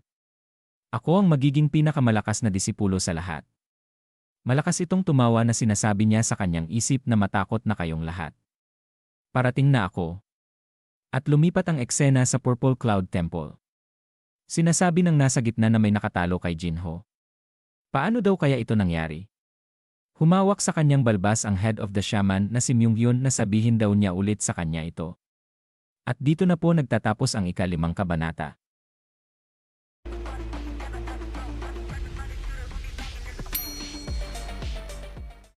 Ika-6 na kabanata sa pagpapatuloy. Mula sa Purple Cloud Temple. Sinasabi ni longtime shaman na si Myunghyun kay So, Myungsan na ang ibig daw ba niyang sabihin. Na isang disipulong 1 taon pa lang na nag-aaral ay nagawang gamitin ang Divine Gate 13 Swords at turuan si Changwoo. Dagdag pa niya na nag-aalalang sinabi na binago pa niya ang 7-star fist upang mas umayon sa uri ng kanyang katawan. Tumugon ito at sinabi sa kanya na oo, Myunghyun. Ganun na nga. Dagdag pang sinabi ni Primal Flower Hall Elder na si Myungjeon na dahil sobrang bugbog niya, hindi pa nagigising si Jinho. Kaya naman hindi pa namin makumpirma ang mga detalye. Pumikit ito at sinabi pa na pero iyon ang narinig ko mula kay Changwoo. Nagulat ang dalawa sa gilid at nagdaldalan at sinabi na paano daw iyon nangyari. At pagkatapos sinabi nito na hindi mahirap para sa mga nakatatandang elder dito na baguhin ang kanilang 7-star fist. Pero para sa isang hamak na disipulo na gawin ito ay nakakagulat. Dagdag pa ng katabi niya na puti ang balbas na tama. Ang ganoong pagbabago ay imposibleng magawa maliban kung mayroon kang malalim na karanasan sa militar. Sinabi pa nito sa kanila na hindi kaya lumalaki lang ang kwento dahil mahina ang disipulo. Na napaisip ang katabi nito at sinabi na iniisip ko rin ito ng ganito. Sinabi naman ang nasa katapat nila na malamang si Myungjin ang nagturo sa kanya. Nagtatakang nakatingin sa kanila si Myunghyun. Habang sinasabi pa nito na hindi daw ba't si Myungjin ay nagrereklamo na tungkol sa ating mga kasanayan mula pa noon. Dagdag pang sinabi ni Master Craftsman na si Yongyun gundo na sinasabi daw niya noon pa na kailangan nating alisin ang ating pagpapakumbaba at gumawa ng praktikal na pagbabago. Natahimik panandalian si longtime shaman na si Myunghyun at napatungong naiisip ang pangyayari noon. At sinabi sa kanyang isip na ang malupit na Hyokyeon Mugang ay nagdala ng lagim sa mga kabundukan. Nang masunog ang 3 palasyo at mapatay ang mga disipulo. At pagkatapos maisip iyon napakapit ito ng mahigpit sa kanyang hawak. Dagdag pa niya na sa mga nakaraang taon. Hindi ako nagkaroon ng oras para kay Master Myung-jin dahil abala ako sa pagtatrabaho kasama si Cheong. At pagkatapos sinabi pa niya sa kanilang lahat na pumunta tayong lahat sa templo ng Forsaken Hermits bukas ng umaga. Para pakinggan ang kwento ni Jinmu at makipag-usap kay Master. Tumugon ito na okay po. Kinabukasan makikita ang templong ito. Makikita si Chun Woo na masaya habang dala niya ang kanyang gamit at sinabi niya na simula ngayon, ang aking pagiging kasapi ay binago mula sa Primal Flower Hall patungo sa templo ng Forsaken Hermits, Master. At pagkatapos sinabi pa ni Chun Woo sa kanya na sinabi daw sa kanya ni Master Jinho na matuto daw siya ng husto mula sa iyo. Master Jinmu. Nagulat ang ating bida at sinabi na sino daw ang gumagawa ng ano. At pagkatapos sinabi niya sa kanyang isip na Jinho, ikaw talagang baliw na gago ka. Hindi ba kita nahataw ng sapat? Hahanapin kita at papatayin, gago ka talaga. Mabilis siyang napalingon sa kanyang guro habang sinasabi sa kanya na pinayagan ko ito. Kalmado pa niyang sinabi na oo, sir. Naiintindihan ko. Pagkatapos mapagtanto, napasigaw siya ng ano. Dagdag pa nitong sinabi sa kanya na kagabi, pumunta si Jinho at humingi ng pahintulot ko. Kaya turuan mo siyang mabuti mula ngayon. Hindi naman makapaniwala ang ating bida sa kanyang narinig. At napasabi sa kanyang isip na Jinho, nilinlang mo ang walang muwang na matandang lalaking ito habang wala ako. Dagdag pa niya sa isip na hindi daw ito maari. At pagkatapos lumuhod ang ating bida at sinabi na Master. Hindi pa ako handang magkaroon ng mga estudyante. Tumugon ito sa kanya habang pumikit at sinabi na narinig na daw niya ang kwento mula kay Jinho. Hindi naman makapaniwala ang ating bida at napasabi ng ano. Mabilis na hinawakan ng kanyang master ang kamay ng ating bida. At maamong muka ang pinakita nito at sinabi sa kanya na Jinmu. Nangamba. Ang ating bida na nakatingin sa kanyang kamay habang hawak ng kanyang master ito at sinabi sa kanyang isip na ano daw to. Parang pakiramdam daw niya siya ay niloloko. Dagdag pa sa kanya ng kanyang master habang mangyak-ngyak na sinabi sa kanya na pinagdudahan ko ang iyong talento. At talaga daw bang lumakas ka na ng sapat para talunin si Jinho? Pagkatapos tumawa ito at sinabi na tiyak daw na biyaya iyon mula sa langit. At tunay kang ang disipulo ng isang shaman. Hindi naman makapaniwala ang ating bida at sinabi sa kanyang isip na hindi ba't hindi naman daw talaga siya disipulo ng shaman. Dagdag pa niya na kailangan daw niya magpakatatag. Nagniningning pa sa tuwa ang dalawa na sinabi pa sa kanya ng kanyang master na narinig ko kung paano mo ginawa iyon. Kahit na lumampas ka sa linya, ipinagmamalaki ng gurong ito ang tagumpay ng kanyang estudyante. Napasabi ang ating bida sa kanyang isip na nakupo, ito daw ay hindi tama. At pagkatapos makikita ang kanilang templo na sinabi pa ng matanda na Changwo, kailangan mong magsikap mula ngayon. Tumugon ito at sinabi na oo, master. Naiintindihan daw niya. At sinabing muli sa kanya nito na mabuti daw naman kung ganon. Pagkatapos tumawa ito. Napasabi naman ang ating bida sa kanyang sarili na bakit daw bigla na lang nangyayari ang mga bagay na ito. Habang nagniningning sa tuwa ang matanda sinabi nito na kung ganon Jinmu. Gutom na ako kaya hihingi ako sa iyo ng pagkain. Sinabi ng ating bida sa kanyang isip habang naiinis na ang takaw daw naman ng matandang ito. At sinabi ng ating bida habang nakatayo sila sa harapan ng pinto na ihahanda ko ito kaagad. Mabilis na isinara ang pinto habang sinabi na okay sige. At pagkatapos masayang sinabi sa kanya ni Changwoo na master. Paano kita mapaglilingkuran? Dagdag pa niya na nasa iyong utos ako. Sinabi ng ating bida sa kanya na hoy. Tumugon ito na bakit po master? Hinawakan siya sa kanyang balikat at sinabi ng ating bida sa kanya na tatanggapin kita sa ilalim ng utos ng aking guro pero tandaan mo. Tumugon sa kanya si Changwo na ano daw yon. Naiinis na sinabi ng ating bida sa kanya na una, hindi ako ang guro mo. Ikalawa, gawin mo ang anumang ipag-utos ko. Ang pangatlo at panghuli, huwag kang magsalita ng walang ingat tulad ng wow, yehey, horay, gaya ng ginawa mo noong huli tayong nagsanay. At hinawakan niya ito ng mahigpit sa kanyang balikat at sinabi pa ng ating bida na kung susundin mo ang tatlong bagay na ito, wala tayong magiging problema. Nagulat si Changwo sa kanya na may pagtataka. Naiinis ang ating bida at hinawakan ng mahigpit ang balikat ni Changwo na sinabi pa niya na ang isipin daw niya sa bawat paglabag na gagawin niya. Na siya ay mabubugbog hanggang mamatay. Nakuha mo ba? Tumugon ito habang napasigaw ng sakit na naintindihan daw niya ito. Dagdag pa ng ating bida sa kanya na talaga bang susunod ka? Muli na namang sumagot siya na oo. Oo, susunod ako sa lahat ng iyong utos.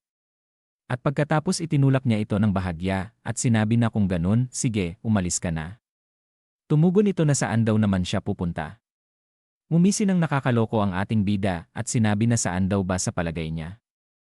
At makalipas ang ilang sandali. Humuli ng manok si Changwo. Dinala niya ito sa ating bida at sinabi na andito na. Nakuha ko na yung mga manok, master. Tumugon ang ating bida habang nakahiga at sinabi na ganun daw ba. Magaling ang iyong ginawa. At pagkatapos sinabi ng ating bida sa kanya na patayin daw niya ito. Sumagot ito habang pinilipit ang ulo ng manok na oo, master. Matapos niyang patayin ito sinabing muli ng ating bida na ilagay daw niya ito sa mainit na tubig. At tanggalin daw niya ito sa mainit na tubig at tanggalan ng mga balahibo. Matapos daw niya itong linisan pakuluan daw niya ito. Pinipigilang tumawa ng ating bida habang sinasabi sa kanyang isip na masunurin siya. Talagang nakakatuwang mag-utos sa isang tao. Dagdag pa niya sa kanyang isip na utusan ko siyang gawin ang lahat ng nakakainis na gawain. Kaya maging masunurin ka lang palagi. Pagkatapos lumingon si Changwo at sinabi sa ating bida na bueno, master. Tumugon ito habang masaya na ano daw yon. Paano mo ginawa yon? Muling sumagot ang ating bida na ano. Sinabi ni Changwo na yung kahapon daw na ginawa niya.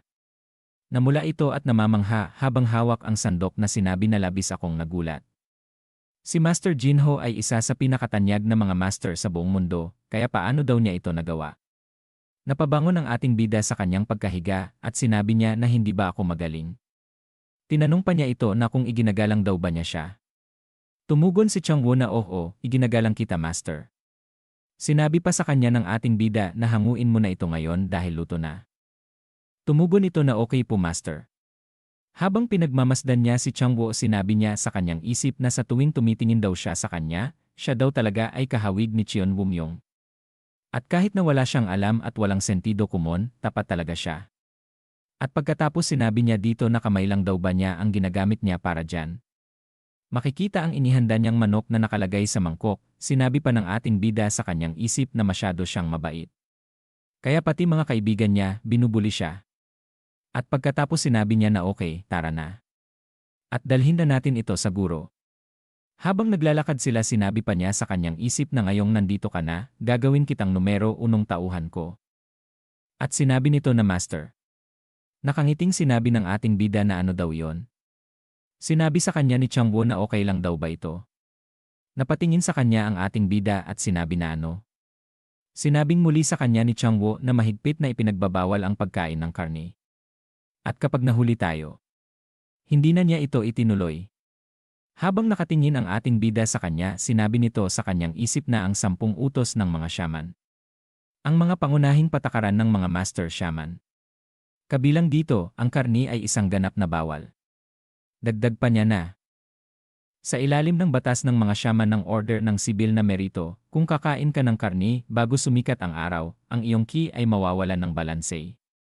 Kaya naman, mahigpit na ipinagbabawal ng mga shaman ang karni sa kanilang mga disipulo.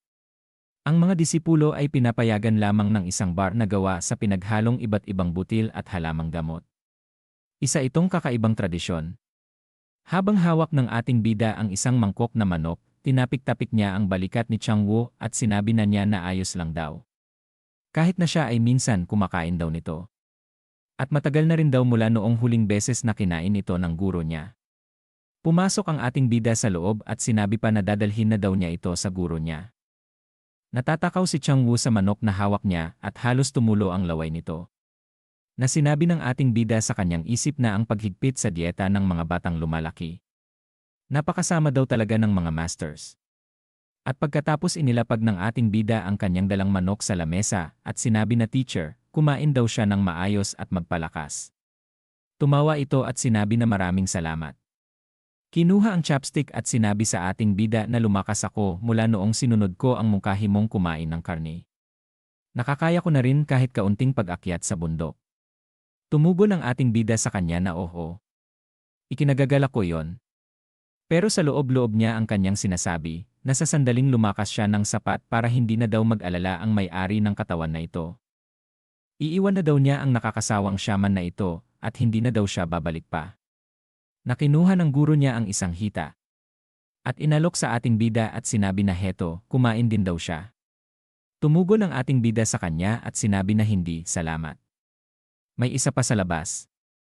Paghahatian namin yon ni Changwoo. Nahihiyang sinabi sa kanya ng kanyang guro na hahatiin mo kahit na nasa kasagsagan ka ng iyong kabataan. Tumakla ito at dagdag pang sinabi na bakit hindi ka nalang humuli ng 3 sa kanila. At sinabi ng ating bida sa kanyang isip na hindi ko pa nakikita ang ganitong kasamang tawista. Lalong sumasama ang kanyang ugali simula nang tumikim siya ng karne. Magalang na yumuko ang ating bida at sinabi niya na alis na po ako, Master. Tawagan niyo po ako kapag tapos na kayong kumain. Masaya itong kumakain ng manok at tumugon ito na sinabi sa kanya na okay. Pagkalabas niya ng pinto sinabi niya sa kanyang sarili na gutom na rin daw siya. At tinawag niya si Changwoo. Nagulat siya nang makita niya na wala ng laman ang mangkok na inubos na ito ni Changwoo. Napasabi na lang ang ating bida sa kanyang isip na ikaw na baboy ka. Napakasiba daw naman ito at ang bilis daw naubos ang manok. Tumakbo si Changwoo habang galit na hinabol siya ng ating bida sinasabi na hoy. Ikaw na pilyo, hindi mo ba alam kung paano magbahagi? Sinabi sa kanya nito na patawad Master. Sinabi pa ng ating bida sa kanya na kahit daw ang sabaw ay hindi niya pinatawad. Dagdag pa niya na itigil na daw niya yan at tanggalin daw niya ang bibig niya dyan. Habang hinihila niya si Changwoo na palingon siya sa gilid nang marinig niya na may nagsalita na ikaw. Iluwa mo iyan ngayon na. Biglang dumating ang mga elder na napatingin sila at nagulat. Makikita ang mga ito na nakatingin sa kanila habang sinasabi ng ating bida na ang mga elders. Pinagpawisan siya at sinabi sa kanyang sarili na sa lahat ng pagkakataon, bakit ngayon pa sila nagpapakita? At dito na po nagtatapos ang ika-6 na kabanata.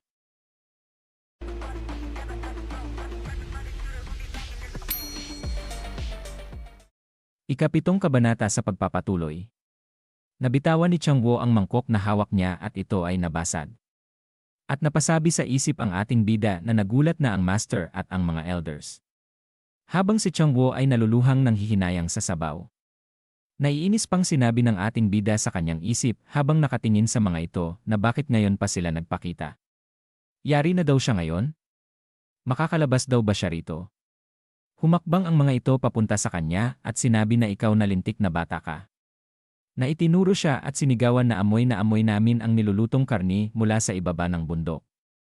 Sinasamantala mo ba ang sakit ng iyong master para hindi mo sundin ang tamang asal? Pinagpawisan ng ating bida habang hindi maintindihan ang itsura ng kanyang muka at sinabi sa kanyang isip na ganun daw pala. Ito ay naamoy nila. At sinigaw pa nito sa kanya na bilang responsable sa moral at disiplina ng mga shaman, hindi ko ito mapapatawad.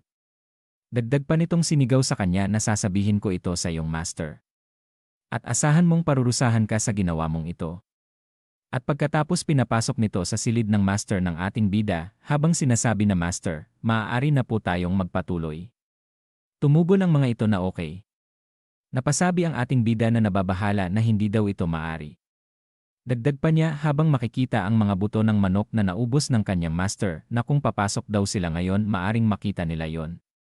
Habang simot sarap ang master ng ating bida napatingin siya sa kanyang harapan nang tinawag ang kanyang pangalan. Tumugon ito na napasabi naman na master. Sinigawan muli siya at sinabi na bakit ka. At paano daw niya ito nagawa? Mabilis na nabahala ang ating bida at sinabi sa kanyang isip na buwisit. Hindi ko hahayaang makasagabal ang ganitong bagay sa pagiging master-disciple ko. At pagkatapos sinabi pa niya sa kanyang isip na sa ngayon, kailangan daw muna niyang magmakaawa. At sinabi niya habang nakaluhod na patawad po. Ang lahat ng ito ay kasalanan ko. Ang aking master ay labis na may sakit.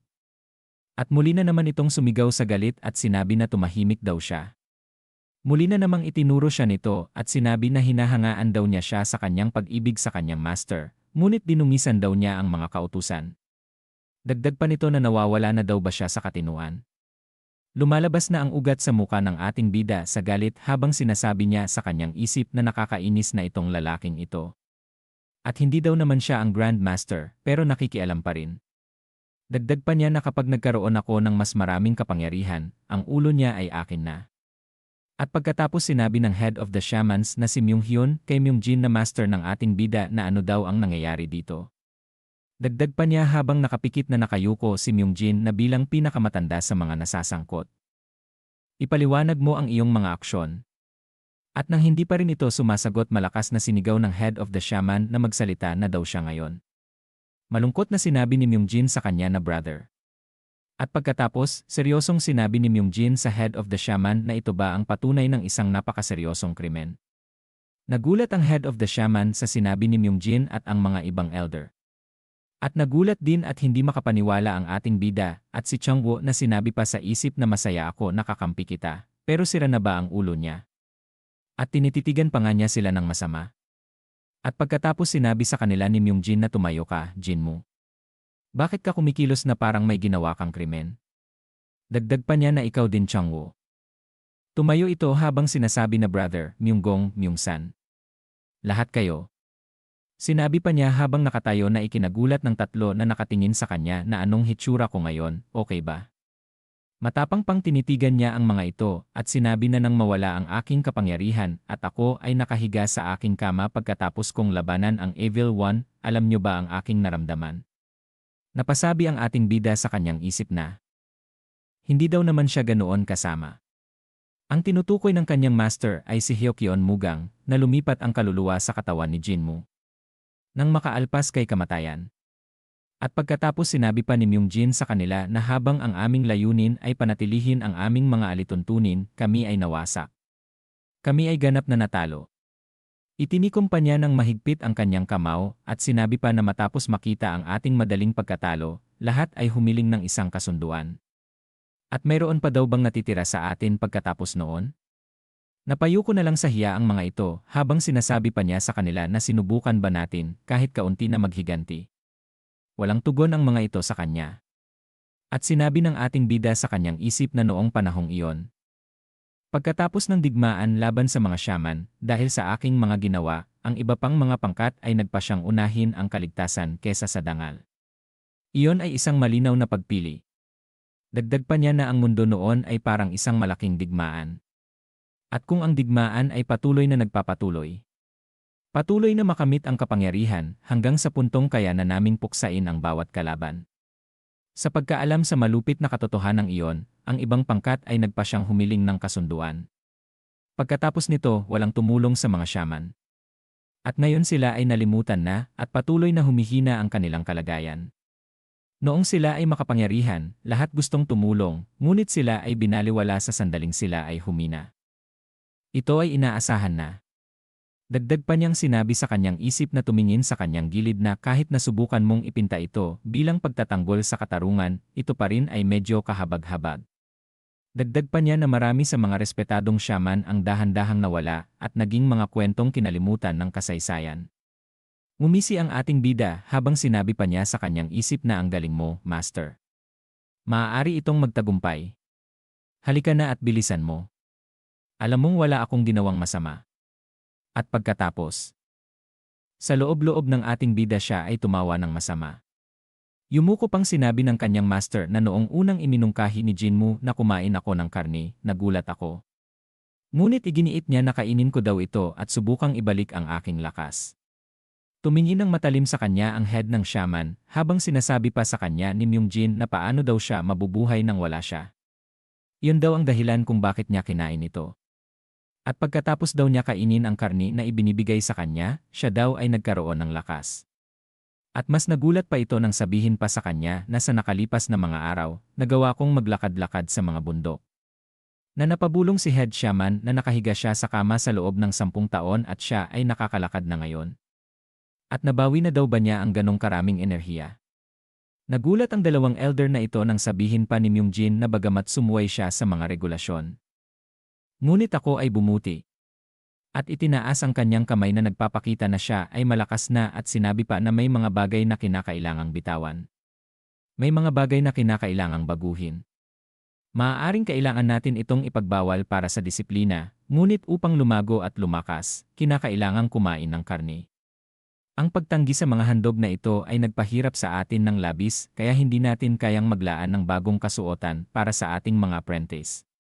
Na napatingin na lang si Changwo sa kanyang damit na sira. Dagdag pa niya na dahil dito, hindi namin kayang muling itayo ang ilang gusaling nakatayo pa rin. At sinigaw pa niya na brother, hindi mo ba talaga naintindihan? Habang tayo ay umiiwas sa lahat. Wala tayong ginawa kundi humina. Kung tayong lahat ay mawawala, ano ang silbi ng mga utos? At napasigaw si Master Craftsman na si Yong Iyon gungdo na alisin ang mga kautusan. Kapatid na Myung Jin, nawala ka na ba sa katinuan? Dagdag pa nitong sinigaw na ang mga utos ng ating kasaysayan at pagkakakilanlan. Maaaring gumaling ka, ngunit ang mga patakaran ay dapat sundin. Sinabi pa nito sa kanya na kung ganon, bakit hindi na lang kayo umalis sa amin? Na sinabi rin sa kanya ni Primal Flower Hall Elder na si Myung Jeon na tama daw si Myung Gong. Na sumagot ang guro ng ating bida at sinabi na hindi iyan ang ibig kong sabihin. Kailangan nating manatiling matatag. Kung tatalikuran natin ang ating nakaraan upang mabuhay, paano natin mapapanatili ang ating dangal? Dagdag pa niya na hindi ko sinasabi na kailangan nating magbago para maging mas masama. Paano mo malalaman kung ano ang maaaring mangyari sa pagbabago? Panandaliang natahimik si long-time shaman na si Myung Hyun na nakayuko ang ulo. At pagkatapos sinigaw nito at sinabi na tumahimik daw sila. Na agad na napalingon ang mga elder sa kanya. At sinabi nito na ako na ang haharap dito. Gusto kong makausap si Myung Jin ng mag-isa kaya maaari na kayong umalis. At tumugon ang mga ito na master. Hindi kami pwedeng umalis ng ganito. At sinigaw nito ng malakas na huwag mo akong piliting sabihin ito muli. Natahimik ang dalawang ito habang nakasimangot na nakatingin sa kanya. At pagkatapos bumaba na ang mga ito sa hagdan na sinasabi na kung gayon, aalis na daw sila. Na pinagmamasdan sila ng ating bida at ni Changwo. At sinabi sa kanya ni Changwo na ano na daw ang gagawin nila ngayon. Natahimik lang ito. Na sinasabi ng ating bida sa kanyang isip na hindi makapaniwala na ano daw ba to. Ganito daw ba talaga ito kaimportante? Kumain lang naman ng karne ang kanyang guro. Dagdag pa niya ng mga patakaran at pagbabago, bakit daw ba ito ay sobrang komplikado? At bigla pa niyang naisip na sinabi sa kanyang sarili na nawala na ba ang pag-asa kong maging isang master apprentice. At lumipas ang isang araw. Na ang ating bida ay nakaharap kay long-time shaman na si Myung Hyun. Napalunok siya habang pinagpapawisan at binubulong sa sarili na ayos lang daw ito. Kumain lang daw naman siya ng karne. Dagdag pa niya na hindi naman daw siguro ganoon kasama ang parusa, di ba? At pagkatapos sinabi sa kanya ni long-time shaman na Jinmu. Dagdag pa nitong sinabi sa kanya na nakagawa ka ng 3 krimen. Nagulat sa kanyang narinig ang ating bida at sinabi sa kanyang isip na 3. Dagdag pa niya sa kanyang isip na hindi daw ba't kumain lang daw naman siya ng karne. Ano? Ano daw ba ang nangyayari? Dagdag pa niya sa kanyang isip na hindi makapaniwala habang nakatayo sa harapan ni long-time shaman na si Myung Hyun na ako ba? Hindi na ba talaga ako kailanman magiging isang master apprentice? At dito na po nagtatapos ang ika-7 kabanata.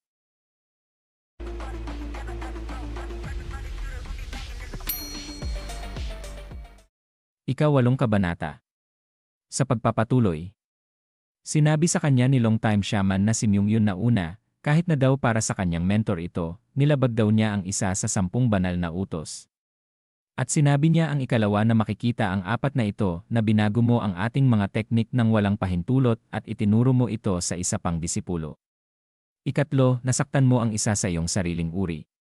Sinabi pa niya sa ating bida habang nakatingin sa kanya ang mga elder ng masama na kung sumasang-ayon daw ba siya sa mga akusasyong ito. Sinabi ng ating bida sa kanyang isip habang tumingin sa kanyang gilid na ayaw daw nilang palampasin ang kahit ano sa kanya. At tinitignan nila ako na para akong isang uri ng suwail. Dagdag pa ng ating bida na kaya kung kayong lahat ay wasakin. At sumagot ang ating bida na wala daw naman siyang pagtutol dito. At pagkatapos sinabi niya sa kanyang isip na anong klaseng parusa daw kaya ang ibibigay nila sa kanya. Galit na tumingin siya at sinabi pa sa isip na ano ang dapat kong gawin kung sila ay sumobra. At pagkatapos sinabi sa kanya na sa kapangyarihang ipinagkaloob sa akin, paparusahan kita para sa iyong mga krimen. Dagdag pa nito na Jinmu. Sa loob ng 1 buwan, kailangan mong isaayos ang dambana sa Broken Sword Pool. Nagbago ang reaksyon ng muka ng ating bida nang marinig niya ito at sinabi sa kanyang isip na ano. Natakot ako ng bahagya, ngunit iyon ay isang napakagaan na parusa. Dagdag pa ni Longtime Shaman sa kanya, habang ang dalawang ito ay hindi makapaniwala na at pansamantala kung palalampasin ang katotohanang kumakain ka ng karne. Napasigaw si Master Craftsman na si Yongyun Gungdu na Master. Ano ang inyong sinasabi? Dapat siyang ikulong para sa ginawa niya kay Jinho. Ang parusang iyon ay masyadong magaan para sa kanya. At naging tama pa daw siya. At sa kabila noon, patatawarin pa siya sa paglabag sa isa sa 10 utos.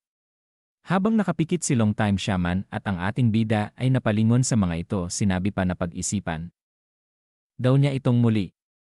At sumigaw si Longtime Shaman sa kanila at sinabi na huwag mong subukang siraan ang aking otoridad bilang isang master.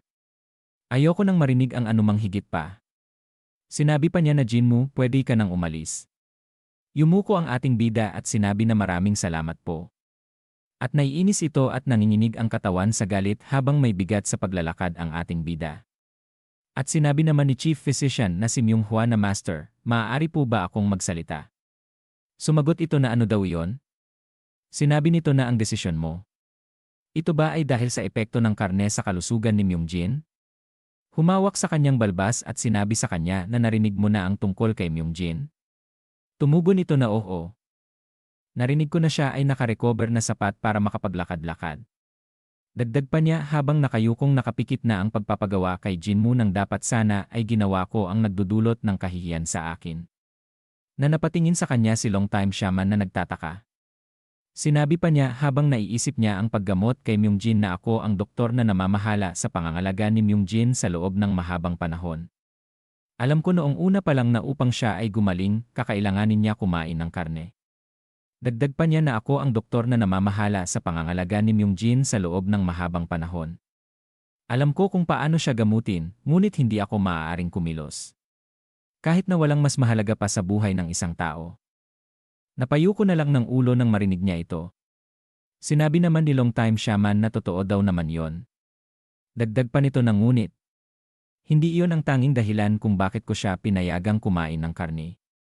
Nagulata ang tatlong ito at sabay na napasabi na ano. At sinabi pa nito sa kanyang isip na ang Broken Sword Pool at ang Broken Sword Pavilion. Ano man ang iyong katayuan, walang sinuman ang pinapayagang pumasok ng nakasakay sa kabayo o habang may armas. Ito ang pagmamalaki ng mga shaman. At lumipat ang eksena sa ating bida at kay Changwoo na. Nakasimangot ang ating bida na ibinubulong sa kanyang sarili ng ngunit. Mahigit 10 taon na ang nakalipas mula noong digmaan, at hindi pa nila ito naibalik. At wala man lang isang bantay. At nagtatakang napasabi sa kanya si Changwoo na napakamot sa kanyang pisngi at sinabi na ito daw ay kakaiba. Lumingon sa kanya ang ating bida at sinabi na ano daw yon. Muling kumamot sa pisngi at sinabi na ang ibang mga disipulo ng unang klase ay nagkaroon ng pulong kaninang umaga at sinabi nila na magpapadala sila ng ilang tao. Dagdag pa niya habang sumimoy ang hangin na bakit daw walang ibang tao dito. Huminga ng malalim ang ating bida at sinabi kay Changwoo na sila daw ay nagsiselos. Napatingin sa kanya ito na napasabi na ano. At pagkatapos sinabi ng ating bida sa kanyang isip na karamihan sa ibang first-class apprentice ay mula sa magagandang pamilya. Ang isang walang pangalan tulad ni Jinmu na mailagay sa parehong klase nila ay siguradong nakasakit na ng kanilang pride. Dagdag pa niya na pero para sa kanya na baguhin ang kanilang mga teknik at talunin si Jinho, suwayin ang mga alituntunin at hindi maparusahan. At pagkatapos ang matatanggap na parusa lang daw ay ang ayusin ang dambana sa Broken Sword Pool. Sa susunod na buwan. At higit pa riyan, papayagan pa daw siyang kumain ng karne. Tiyak daw na puputok ang ugat nila sa galit. Dagdag pa niya na walang may gusto sa isang ligaw na batong gumugulong papasok. Lalo na kung ang batong iyon ay isang hiyas. Ngumisi siya at sinabi pa sa kanyang isip na sa madaling salita, sinusubukan nila akong apihin. At nakangisi siya ng masama at nagpalabas ng nag-aapoy na pagnanasa na sinabi pa niya sa kanyang isip na hintayin niyo lang hanggang maging master disciple ako. Sisipain ko kayong lahat. Na napasabi naman si Changwoo na hoy. Para saan daw naman ang killing intent na yan? At pagkatapos nagliparan ang mga ibon at sinabi niya na tara na, Changwoo. May mahalaga tayong kailangang gawin. Sumagot ito na ano? Ano daw naman ang kanilang gagawin. At pagkatapos sa unang araw ang ginawa nila ay nag-ihaw ng isang baboy ramo. At sinabi pa nila na napakasarap daw talaga nito. At sa pangalawang araw ay gumawa naman sila ng pinakuluang manok na sinabi ng ating bida habang hinihigop ang sabaw sa mangkok na magpasalamat ka sa manok. Tumugon si Changwoo na okay po master. At sa pangatlong araw ay nagihaw muli sila. At sarap na sarap sila sa pagkain na sinasabi pa na ang lambot daw talaga ng karni ng kuneho. At pagkatapos sinabi sa kanya ni Changwoo habang kumakain na teka. Talaga bang ayos lang ito? Sumagot ang ating bida sa kanya na syempre naman, hindi mo ba ako pinagkakatiwalaan? Binigyan nila tayo ng 1 buwan para ayusin ito. Kaya maaari tayong mag-relax. Dagdag pa niya na makikita ang langit na kailangan lang nating magpalipas ng oras. At isang bato ang ibinato sa tubig. Habang nakaupo ang ating bida umunat ito habang humihikab. At sinabi na bakit daw kaya late si Changwoo ngayon? Nakatulog ba siya ng mahaba? At bigla siyang dumating na tumalon sa mga sirang kahoy na nakalutang sa tubig at sinisigaw na sir. Dagdag pa niya na late ako. Matagal ba kitang pinaghintay? Na ito ay may kasama na makikita sa kanyang likuran. At nang makita ito ng ating bida sinabi niya sa kanyang isip na may kasama siya. At sinabi niya na sino daw naman siya. Ipinakilala ni Changwoo na sinabi na siya daw ay si Brother Chongsang. Sinabi ng ating bida sa kanyang isip habang nakatingin siya dito na medyo gwapo siya. Matangkad. Pero hindi siya mukhang tipo ng taong magiging kaibigan ni Changwoo. Tumatawang sinabi ni Changwoo habang nakahawak sa kanyang ulo na tinanong ako ni Brother Chongsang tungkol sa ilang bagay, pero hindi ko talaga maipaliwanag, kaya dinala ko na lang siya kasama ko. Tumugon ang ating bida at sinabi na tinanong tungkol saan. Sinabi sa kanya ni Changwoo na tungkol sa mga bagay na natutunan ko mula sa iyo. Nagagawa ko sila pero hindi ko maipaliwanag kung paano. Na napasabi ang ating bida sa kanyang isip na oo, syempre. Sa tingin mo ba kaya mo itong ipaliwanag? Ikaw pa sa lahat ng tao. At pagkatapos ay nagkatinginan silang dalawa. Na sinabi ng ating bida sa kanyang isip na ano daw itong biglang ito. Na nakatingin pa din sa kanya si Chongsang. At lumipat ang eksena kung saan makikita na nagsasalin ng tsaa ito na sinasabi na ang sinsabi daw ni Myungjin. Na kailangang magbago ang mga shaman. Na makikita sila sa isang lamesa na nag-uusap. Na sinabi naman ni Primal Flower Hall Elder na si Myungjeon habang may pinapaikot sa kanyang 2 palad na hindi ko talaga matanggap. Hindi pinag-aralan ni Jinmu ang mga teknik sa pamamagitan ng pagmamasid kay Myungjin. Nakinig lang siya sa mga aral nito. At nang matuklasan niya ang mga kahinaan ng mga teknik, binago niya ito para umayon sa kanyang mga pangangailangan. Habang nakatingin sa tsaa si Master Craftsman na si Yonggyun Gungdu na namakarating na daw siya sa ganitong kalagayan sa loob lang ng 1 taon. Sinabi naman sa kanila ni Longtime Shaman na siya daw ay isang biyaya galing sa langit. Dagdag pa niya na makikita ang tsaa sa baso na napag-isip-isip ko paano kung ang mga patakarang ipinapataw natin sa ating mga estudyante ay pumutol sa kanilang mga pakpak bago pa man sila tunay na matutong lumipad. Sinabi pa nito habang hawak ang tsaa na gusto kong subukang magbago. Ang pagpayag sa kanila na kumain ng karne ang unang hakbang. Dagdag pa niya sa isip habang ipinakita ang ating bida at si Chongsang na iniisip ko kung ano ang idudulot ng pagbabagong ito. Inaabangan ko itong makita. At dito na po nagtatapos ang ika-8 kabanata.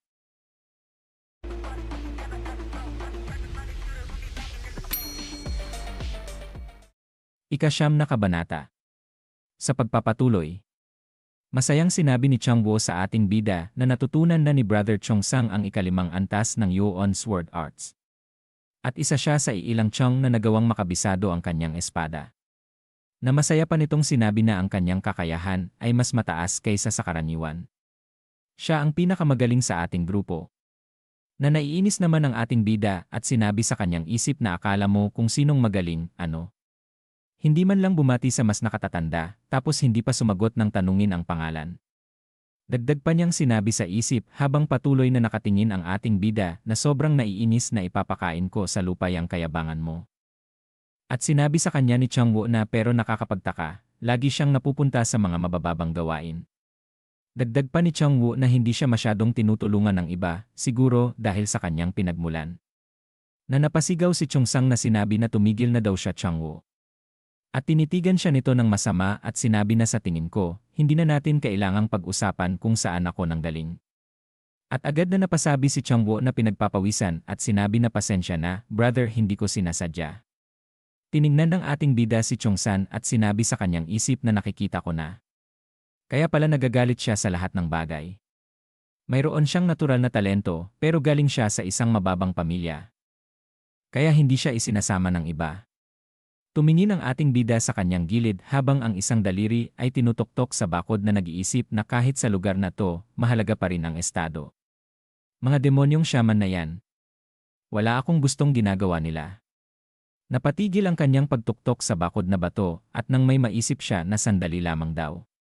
At mumisi siya ng kakaiba at sinabi sa isip na kung hindi daw niya ito gusto. Babaguhin na lang daw niya ito. At ilang sandali ang lumipas sinabi ng ating bida sa kay Changwo na alisin daw niya ang malaking batong ito. At kailangan daw nilang ibalik ang nasirang Sword Pavilion, hindi ba? Na sinabi nito sa kanya na pero. Di ba sabi mo kanina, palabas lang to at pwede lang tayong magpalipas ng oras sa pagkain ng kuneho. Nagulat ang ating bida na itinuro si Changwo at sinigawan na ano ba yang sinasabi mo. Parusa to, na nagtatakang napabulong naman si Chungsang sa likod na anong rabbit daw. At habang sinasabi ni Changwo na hindi yan bato, malaking bato yan. Imposibleng galawin yan. Sinabi naman sa kanya ng ating bida na gawin na lang daw niya ito. Na nakatingin sa kanila si Chongsan at sinabi sa isip na para mapagalaw ang ganyang kalaking bato kailangan mo ng mahusay na teknik na kasanayan o sobrang lakas. Sinabi pa niya habang nakatingin sila sa malaking bato na hindi kaya ni Changwo to. So ano na? At pagkatapos sinubukan ni Changwo na iangat ang bato. At kahit na anong pilit niya hindi man lang gumagalaw ang malaking bato na halos matay na siya sa bigat nito. At habang paulit-ulit na ginagawa niya ito ay nanunood sa kanya ang dalawa. Napahinga ng malalim si Chongsan at napabulong na hindi ko alam kung ano ang inaasahan ko. Palabas lang ba ang lahat? Napalingon ng tingin ang ating bida kay Chongsang at sinabi niya sa kanyang isip na tumatawa siya. Malamang pinagsisisihan niyang pumunta rito. Humakbang ang ating bida at sinabi pa niya sa kanyang isip na manood daw siya at matuto. At nang makalapit na siya kay Changwo sinabi niya na kailangan lang daw niya itong gawin ng maayos. Na napatingin si Changwo sa kanya at sinabi na ano. Ngunit paano daw? Hinawakan niya ang kanyang likod at sinabi na ibaba mo ang tindig mo. At pagkatapos ituro mo ang iyong mga paa papasok. At hawakan ang bato gamit ang iyong mga tuhod. At sinigaw ng ating bida sa kanya na buhatin na daw niya ito ngayon. At binuhat na nga ni Changwo ang malaking bato habang nakangiwi ang muka. At ilang sandali pa umangat ito. At itinaas. At mabilis na itinapon habang malakas ding sumisigaw. Na ito ay inihulog niya sa tubig. Nagulat si Chongsang at hindi makapaniwala na napanganga na lang.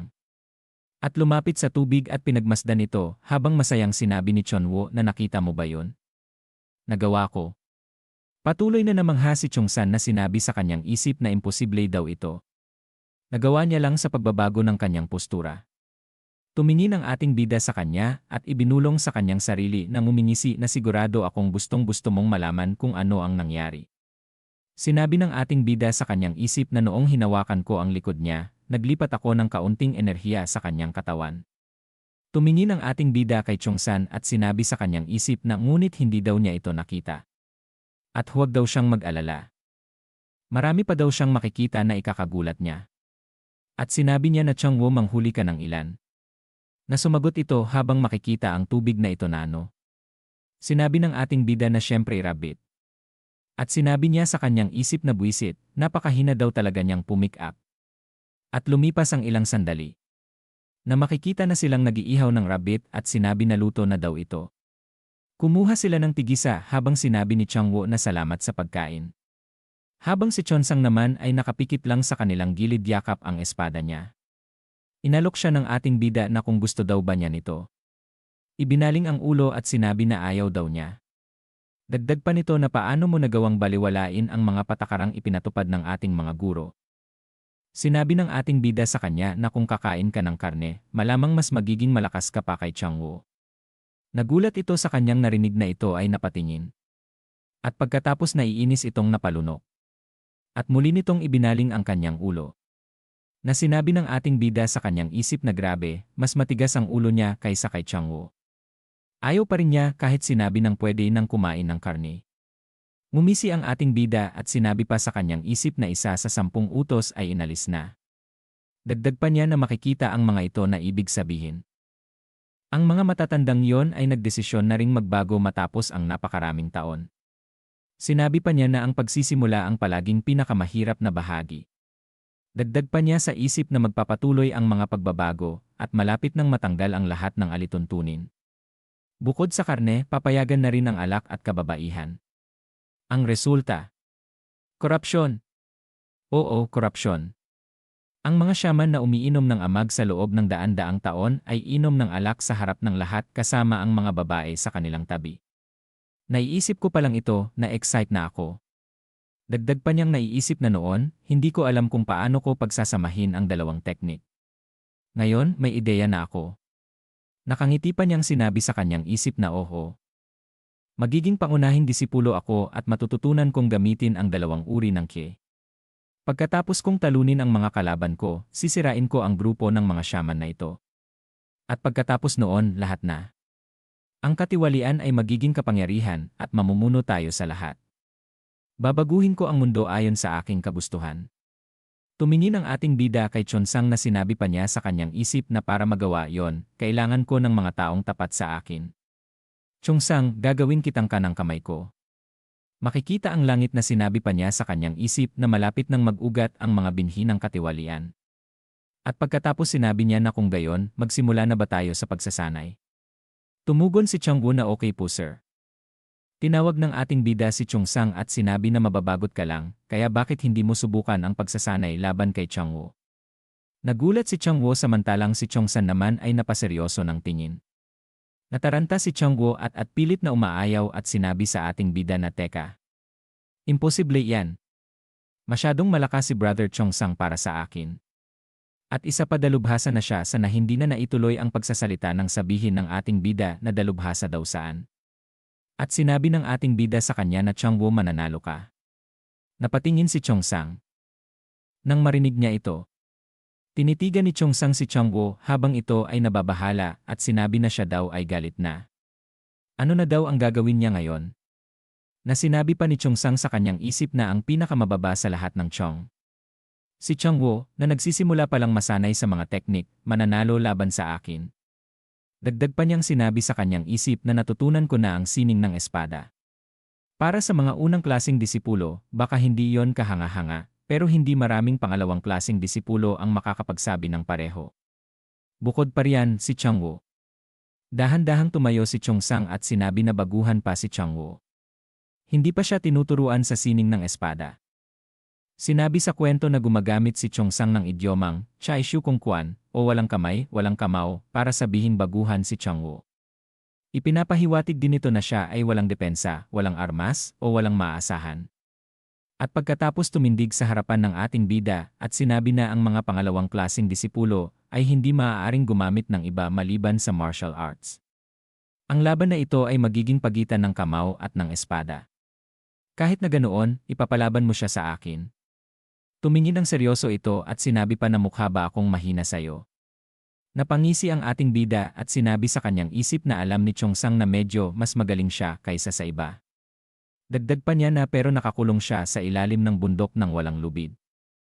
Lumapit siya sa akin para tingnan kung pwede akong maging lubid niya. At nakangiting sinabi ng ating bida sa kanya na oo, mukha kang mahina. Dagdag pa niya sa kanyang isip na ang yabang mo. Desperado ka, di ba? Sinabi pa niya sa kanyang isip habang si Chonwoo ay nakaluhod sa lupa na hindi alam ang gagawin na ipapakita ko sa iyo na ako ang karapat-dapat mong sundan. Gamit si Changwoo. Na napasabi pa si Changwoo na bakit daw ito nangyayari sa kanya. At dito na po nagtatapos ang ika-9 na kabanata.